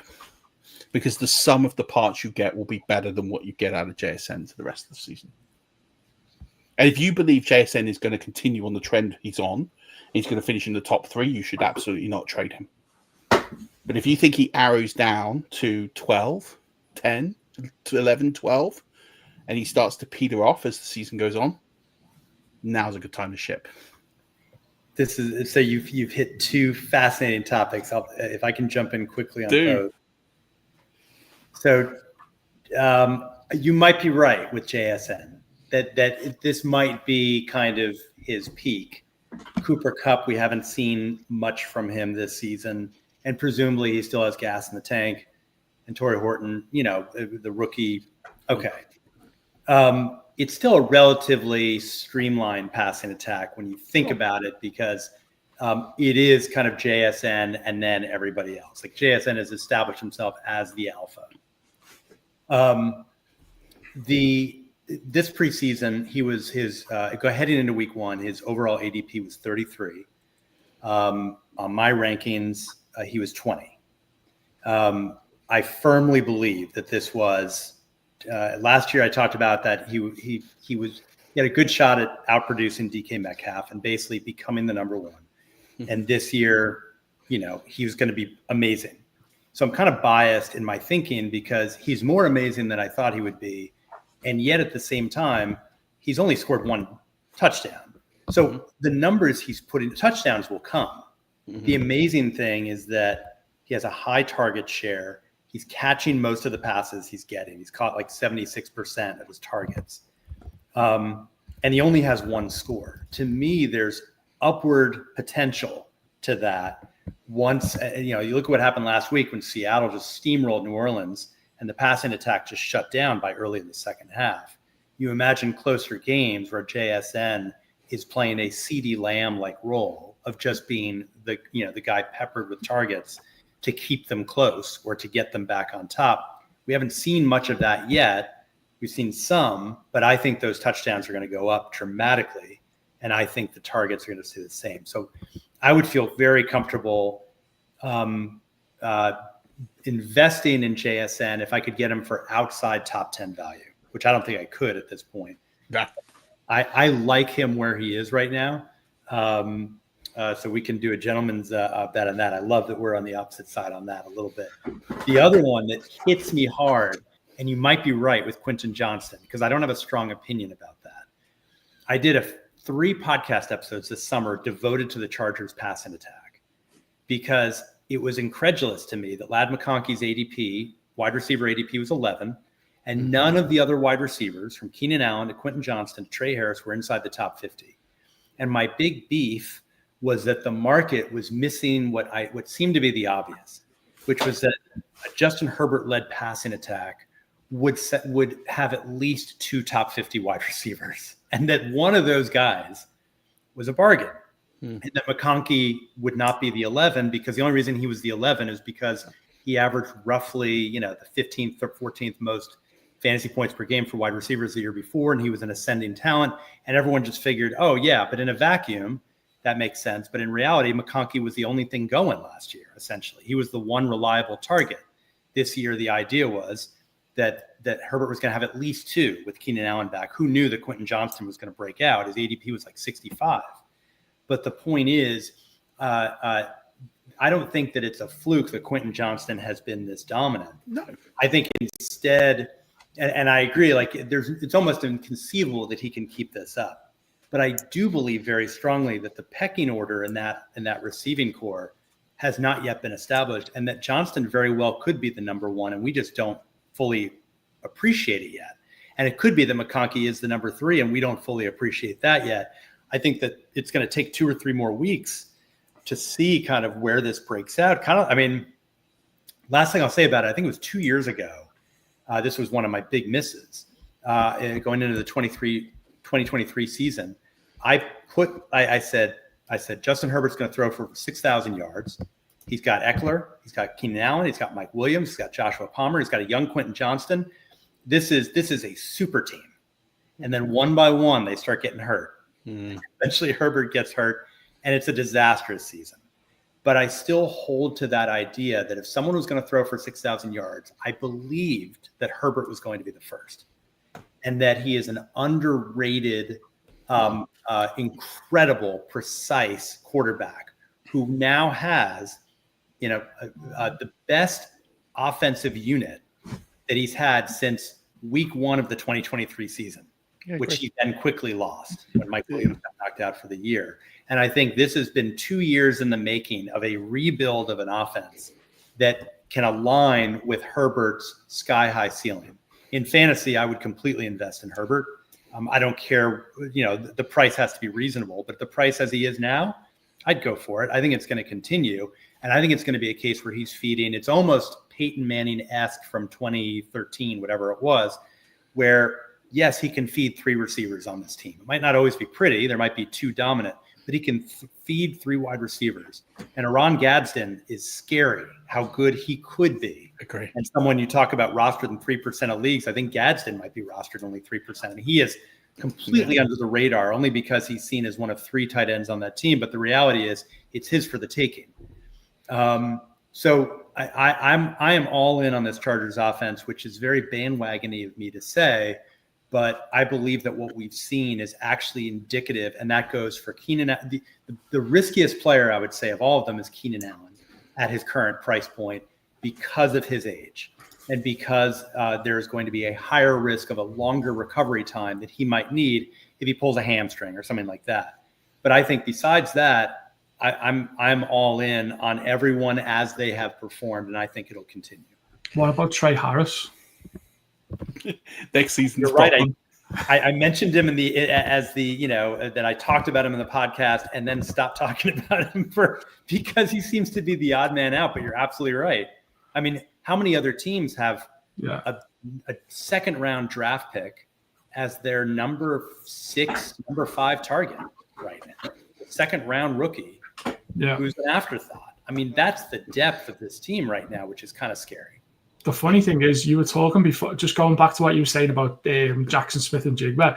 If you hadn't mentioned his name and you just talked about the player, everything you said, you could have said exactly the same for Puka Nacua as well, because he hasn't had a touchdown and he's doing every single thing, even potentially better than Smith-Njigba as well. And he could be still about to go up as well.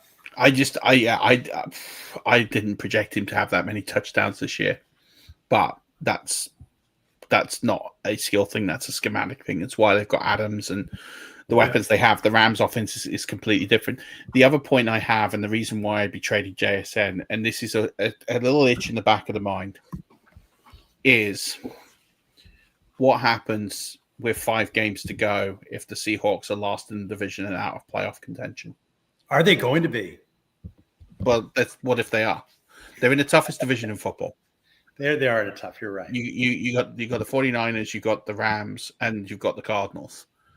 Like, there's every situation that 5 games to go, they could be out of contention, and then they've got Darnold, who they can get out of that contract at the end of this season, and they drafted Jalen Milroe.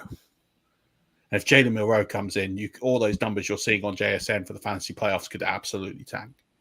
Like, that's not outside of the realm of possibility, which is why I just think. Does that mean are you a buy then on Walker? Because if that happens, they might just keep running him into the ground. I mean, my concern on Walker is just the durability, but yeah, I drafted him in a lot of places because he was an undervalued asset. Yeah. Because of the injuries in the preseason. But we're starting to see Walker get back to his best. And I wouldn't say I'm a buy on Walker because I've got quite a lot of Walker, and I don't think you're going to get him at a price that's attractive. But yeah. I'm certainly not a detractor on Walker. I think Jason's going to have a great season. I don't think he's going to have a bad season. I think he's going to return above ADP. I just don't think he's going to return the numbers that he's doing consistently right now. And I think if you can sell a premium asset now and get premium assets in return and take the depreciation, you'll end up with a net win. And I think you could ship him for a king's ransom. I genuinely do. I think if you got Saquon Barkley and a receiver piece in exchange for, I think you'll end up, and you're struggling at running back, you might do pretty well out of this. And again, the Quentin Johnston thing, I agree with everything you said. I think it's spot on, and I love the Chargers offense. I just think if something gives, it will be potentially him on an inconsistent basis. He is at the moment the wide receiver 8 in PPR, and he's had a declining fantasy points return every week. So it's not huge, but it's going down every week. So again, you can trade him if you can get a decent price for him. I don't think he finishes inside the top 20 wide receivers. And that's not a besmirch on him or the offense. I think they spread the ball nicely, and I think he's going to have some good games. But I don't think he finishes as a top 20 wide receiver. So if he doesn't, and you're shipping him at wide receiver 8 prices, and you can get a wide receiver 8 price for him for a guy you paid 0 for, you're going to end up net positive. But you wanted to talk about Kyler Murray, and then we'll sign off, BJ. So say that one more time. I'm sorry. That's since you wanted to talk about Kyler Murray, and then we'll sign Kyler Murray. off. I totally forgot. I'm thinking to myself, what did I want to say about Kyler Murray? Yes. I mean, I'm so caught up now that I just actually proposed a trade to the guy who has Herbert because I was getting all excited and realized I needed to act on that. So in real time, folks, I'm trying to put my money where my 5-yard rush talk is. Kyler Murray. So it's just because it's tonight's game, and some of you might be wondering, do I start? I've had some people ask me this. I have this text anytime feature where people pay me so that they can just text me anytime. Literally, it's not a lot of money either. It's a bargain. But I've had questions today from text anytime folks asking, do I start Marvin Harrison? Like a very basic question, which is a weird question to ask, except it isn't. I have Marvin Harrison, and he makes me anxious. I started looking into Kyler Murray more and realizing, wow, I think his ceiling, and I'm curious what you both think. I think his ceiling right now is well outside the top 12. I don't think that Kyler Murray, of whatever we used to know of Kyler Murray, I don't think he exists anymore.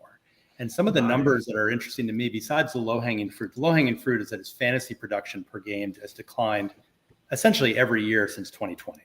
There was a 0.1 point uptick like 2-3 years ago or something, but it's been steadily down going into this year. Now it's like 15.5 or something. Okay, you might throw that away and say, fine. But his average intended air yards in terms of what he's trying to do on his pass attempts is at a career low. And it's not even close. Marvin Harrison is scuffling. James Conner, like you said, out for the season. Who knows beyond that? They have Trey Benson and Trey McBride as the two reliable offensive weapons. and then Marvin Harrison, who's scuffling, but presumably could turn things around. The bottom falls out after that. Between Michael Wilson, Zay Jones, Greg Dortch, Elijah Higgins, there is nobody else. No. So you're looking at a quarterback who runs less effectively than he used to. Although he's still trying. He has 20 rushing attempts so far this season, who has never had, I think, more than 26 touchdown passes, has always had a high interception rate, way too high. He's never been a big volume in terms of passing yards, even when he had DeAndre Hopkins. So all of these things conspiring, and I'm thinking to myself, like as I was thinking about this game today, how the heck does anyone buy into the idea that Kyler Murray is going to help them win their league? And that might sound incredibly harsh, and it may sound black and white in terms of like, this is what I think. Tonight, he might actually shock me and throw for 280 yards and 3 scores, and boom, suddenly he's back to being the Kyler Murray top 12 conversation guy. I just don't think it's going to happen. I think Seattle's going to win tonight, per your point, Murph, about what if Seattle finishes last, which is entirely possible. I think Arizona's going to finish last. I think that the team has invested 3 more years before they can get out of this contract with Kyler Murray. He is the last thing I'll say about it. And I wrote about this in 2019 when he was picked number 1 overall. I challenged my readers to find any 5'10" or smaller quarterback who'd had a successful NFL career. And the best I could come up with was Doug Flutie, and it wasn't even the NFL. It was the USFL. There aren't, and Bryce Young is also 5'10", which we can get to that another time. It's very unusual for diminutive quarterbacks, especially dual threat quarterbacks, but even any quarterback, to have a successful long-term career or even to be successful multiple years. Kyler Murray's quality of production has been dwindling. And I think this year we're at this point of having to rethink, is Kyler Murray actually a good fantasy quarterback? And I think tonight is going to tell us a lot about whether I'm full of, craziness about this. I think you're completely right. I never went near him in any draft at all this year. I just think for the price that he costs, there's so much better value further down. And there's players that like no one would have taken early at all, like Daniel Jones, who's now running every game. Justin Fields is another one. Like if he's fit, I'd have both of them over Kyler Murray. To be honest, I don't know if I'd have Kyler Murray in my top 16 quarterbacks at the moment. I'm going to agree. No, I'm going to agree, but I'm going to paint you a factual narrative for the other side that says that he's not washed, but the upside is limited. Yeah, I agree with that. Okay, so Kyler Murray is having statistically the best passing season of his career from an accuracy standpoint. He's actually completing over 67% of his passes, which he's never done in his career, which is impressive for a person of this late to get it together, right? 67.4% of his passes. He's actually throwing the ball on average 30 times a game. So the volume's there. The problem, and I don't think this is a Kyler Murray problem, I think it's a scheme problem. The problem is they're playing too conservatively. So he's throwing the ball 30 times a game. He's averaging 6 yards per attempt. So what we're seeing here, unfortunately, is this sort of like dink and dunk, almost going back to the West Coast offense. And this is because receivers aren't separating. Marv is getting double covered everywhere because there's no threat on the other side, because for some reason for the last 2 years, they've refused to take or sign another wide receiver, which I think is absolutely is a dereliction of duty when you've taken someone like Marvin Harrison Jr. But I actually look at the play on him. He's got 4 touchdowns this season to 2 per game passing, 1 interception. That's not bad. 29 first downs. That's pretty good. Sacks are not great. 7, but not terrible either. Yeah, he's scrambling a fair bit, but it's the air dot. The air dot at 6 is terrible. 506 air yards is pretty poor. Most of the yards that he's actually generating from his play is actually coming after the catch. So 59% of the yards are actually coming after the catch. So it's the receivers making the plays, which is all pointing towards this offense is playing with the handbrake on. They're playing very much of Let's play safe football. Let's keep it tight. Let's just try and dink a result. Let's let the D step up because the D has stepped up. Let's keep games tight, and then let's try and nick it late in the fourth quarter. That's kind of what this offense is doing.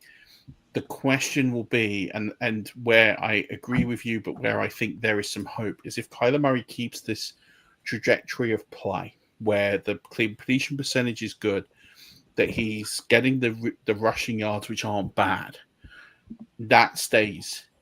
But all of a sudden, they decide to risk it a little bit more. The pass attempts go up, the air yards go up, and the numbers go downfield, but the rest of the metrics stay in line. There's a pathway to him being a top 12 quarterback rest of season.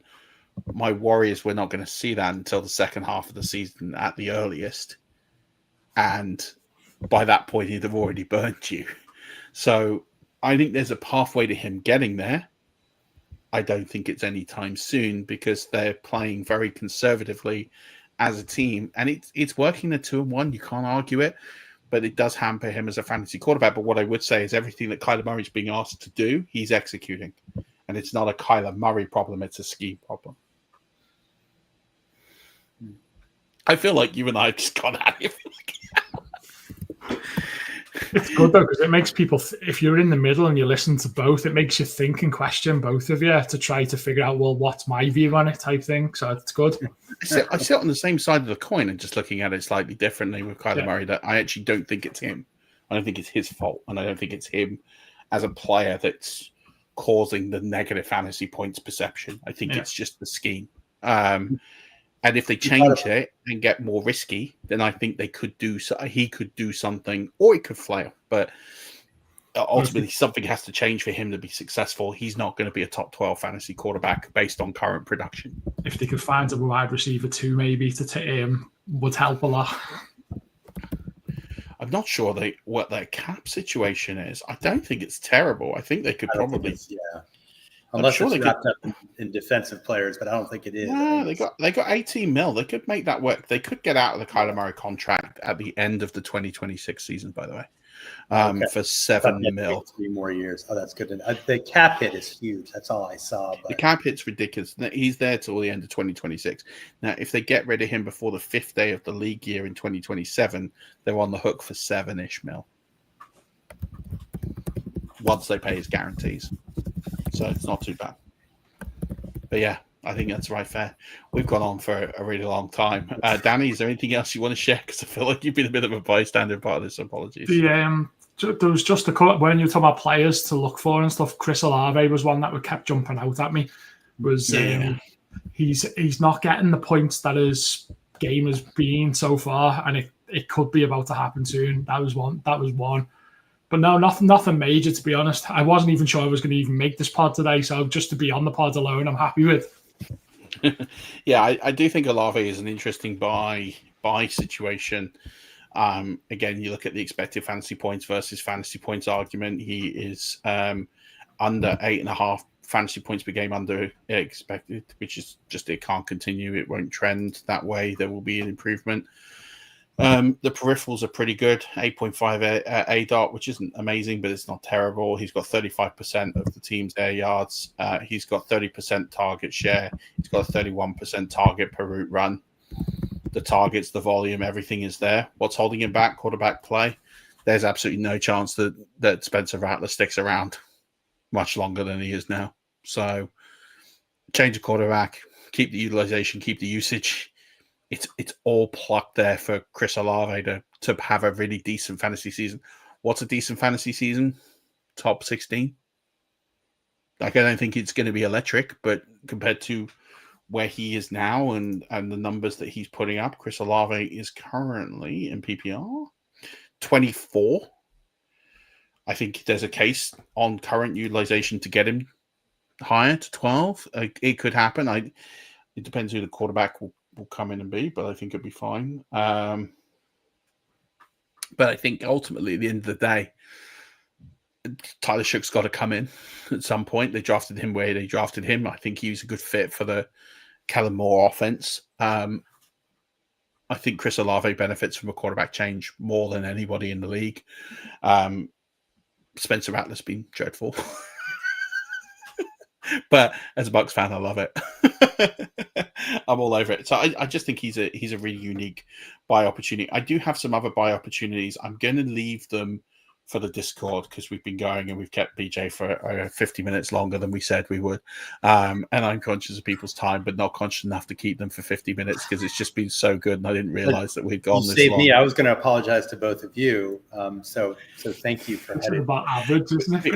I think BJ, I'm going to lead into like a little behind the scenes before we sign off there. BJ's like, I don't know how you guys go for like an hour every week. And I said to him, I just love to talk. Like when you get interesting people and you just talk, I talk for my day job. It's what I always do. So I don't find talking for an hour very difficult. And then an hour and 50 minutes later, here we are. So I absolutely love it. But I just want to say that I just want to say very quickly that I love that we could disagree on so many things. And Danny, you summed it up. The fact that like there's great reasons to believe different things in fantasy. And I think that's what makes it such a compelling hobby. It's why it drives us mad as well. Yeah, but do you know what, right? There's a great Danny, you might have heard of him. BJ, I'm not sure you would have done, but there's a great author by the name of Matthew Said. Right? So Matthew Said was a former professional table tennis player who ended up going into the business circuit. He's written a number of books, Black Box Thinking, which was about looking at situations into learning from mistakes instead of blame culture. So he uses a comparison of the airline to the healthcare industry and why air crashes are so infrequent because they use the black box. They don't blame anyone. They don't prosecute anyone unless there's serious misconduct. And instead they learn and they put processes in place to stop mistakes and things like that. Whereas healthcare is all about cover your own backside. No one tries to implement the changes. Let's cover up. Let's not be transparent with mistakes. He wrote a number of different books. So I had 10,000 hour principle he wrote on that. But the book I'm referring to here is something called Rebel Ideas, which was something he wrote about that. And he did a lot of studies with other people and he cites other studies as well.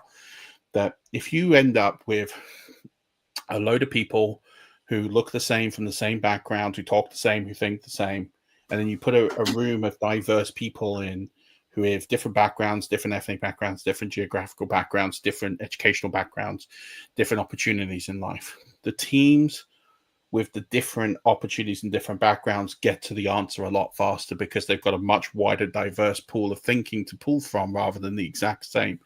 And so where these pods have amazing value and discussions and points where people can take away from is you agree with me, you agree with BJ, you agree with somewhere in the middle. It doesn't really matter.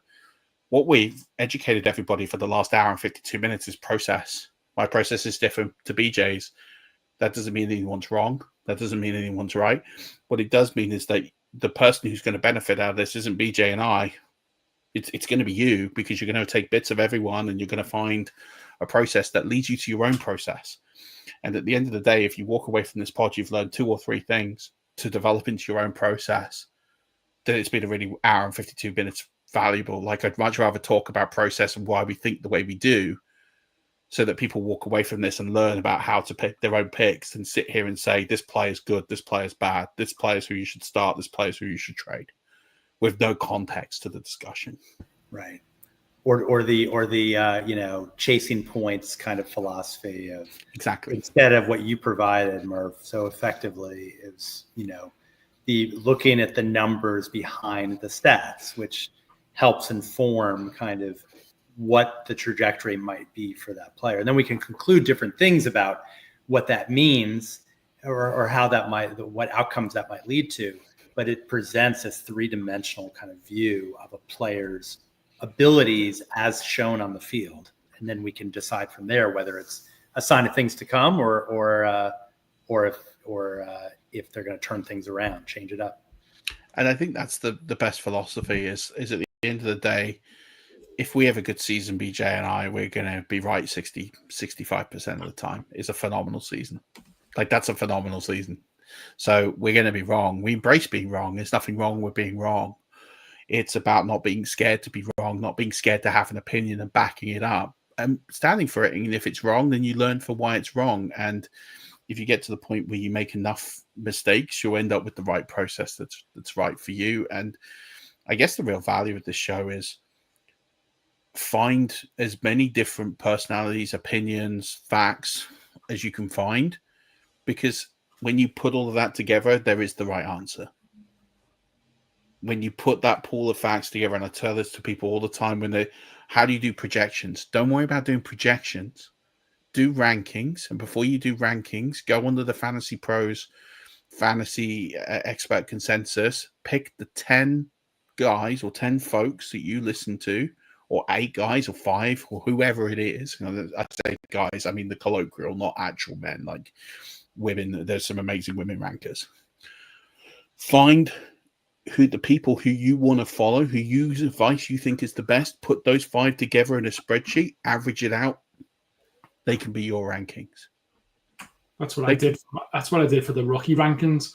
I went and I looked at 15 to 20 different people's rookie rankings, put them all in a table, then started averaging where each person put them, and then I made my own rankings off those people's rankings. Yeah. And then when you do that, the next thing you'll do is you'll start going, I actually think I'm a little bit higher on that player, and you'll move one up and move one down, and you'll tweak it to where you want to be. I just don't watch enough college football to know well enough when they're coming through. So the people that I trusted, I looked at what they all did and then just combine them as one big one for myself. And for each one you get right, you're gonna get wrong. It's fine. Like it's about processing now that year 1, year 2. Like it takes years to get to a point where you feel comfortable about talking about a process, and that's fine, but we build every week. And the point of this show is not to just tell people who to start, who to sit. What value do you get out of that? How do you get better at playing fantasy football if you don't learn the structure of the strategy, the process to make your own? And a lot of people gateway off this content into other channels because it's more advanced, and that's great. And that's what I want. I don't expect people to listen here for 10 years. It'd be great if they did, but if they gateway off to a JJ Zacharyson or to a amazing advanced analytic players, and that's where they want to go, and they want to find something different, then my job's done. Like I've done what I set out to do, which was to educate people into how to be better fantasy football players. So if we do that, that's what this channel is. And BJ, I'm sure, has got similar opinions while we've disagreed on so much.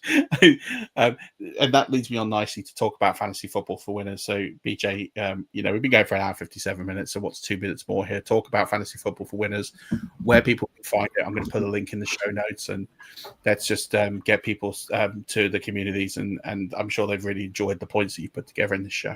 It's very kind of you. First of all, thank you both for having me on. Again, this is it means a lot after I think it's been a few years, like we talked about Murf on the pre-show. And I love the conversation. I love just the whole format you have, because it allows for digging into information that people sometimes gloss over to move on to the next player. But we can spend 15 minutes talking about an offense and really getting into, I think really, I mean, you week after week, you're helpful in terms of helping managers try to figure this stuff out and not just make a snap decision, which is hard. A lot of fantasy analysts, I think, feel pressure to just make a snap decision. And that's, I think, the best analysts like you, Murf, and Danny, I don't know you, but I assume you too, take the time to work through it. Where I come from in terms of fantasy football for winners is I wrote a book years ago. I started a Facebook blog called Fantasy Football for Winners to sell books. Not many people bought the book, but they stuck around the blog. And the blog became a community. And so I've been doing daily columns, about 200 per year from June through January, every year since 2013, essentially. And it's just a place to go. There's no one rips on anyone there. There's no trash talking. There's no, it's really a weird community where it's just, everyone's just cool. Everyone's just, they ask questions, they weigh in with their own ideas. The best ideas win. And I try to present data-driven, kind of like you do, Murf, data-driven analysis with each, column. And then I have a Fantasy Football for Winners podcast on Apple and Spotify and all those other places that I do every day. It's only about 10 minutes long because otherwise I can't, I don't have the stamina that Murf has and Danny have to be able to do it for longer. And so it's a quick hit. And if you listen to podcasts like I do on 1.5 speed, they're only about 7 minutes long. So it's pretty, And it basically just takes one little idea, magnifies it, and tries to give people something new to think about with a player or a team. Amazing. So make sure you check out Fantasy Winners or fantasyfootballforwinners.com. I'm going to share the link underneath. On there is the link to the Facebook community, to the X, to the podcast.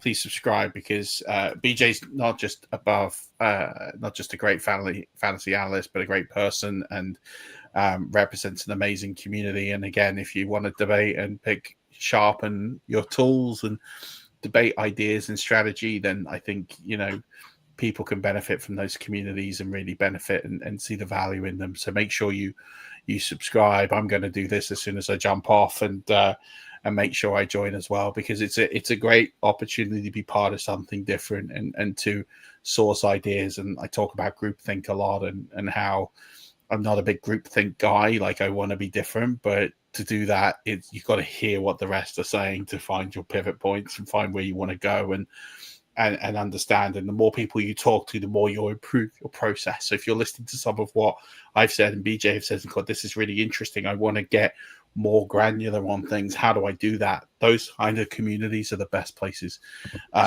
just give me an idea there, Murf, as well, for the Discord. We could put a channel in the Discord for likes of the guests that come on with it, and you can have the links to the content and stuff like that. They can just go straight to it from there then. Right, Danny, I'm going to task you with that as king of the Discord. So, ladies and gents, this has been a phenomenal show. I can't remember having as much fun on a podcast in quite some time, and the viewers, I know, are going to be absolutely benefiting from this. Apologies if you try to watch this on X, the stream cut out after about 12 seconds. I've logged a support ticket, and hopefully we sort that out. So, hopefully you're going to see it on YouTube, and we'll cut this up, and there's lots of valuable content here for the next little while, so make the most of it. But just thank you to everyone who supported us over the years, and BJ for coming on, and go support him and show them some of the love that we have over here at Rush Nation. But that's going to do it for a little over 2 hours of content. Appreciate each and every single one of you for tuning in, liking, subscribing. Hit subscribe and like on the video, because there aren't many people doing streams like this for this long. So give us a like for the endurance. I'll take pity likes. I'm not bashful. So until then, Rush Nation, we will be back. I'll be back tomorrow for the matchup show part 2, covering the late slate and the Sunday night, Monday night football. But until then, have a great week. Rankings are in the Discord. Join the Discord. The link is below. And don't forget, as always, keep rushing.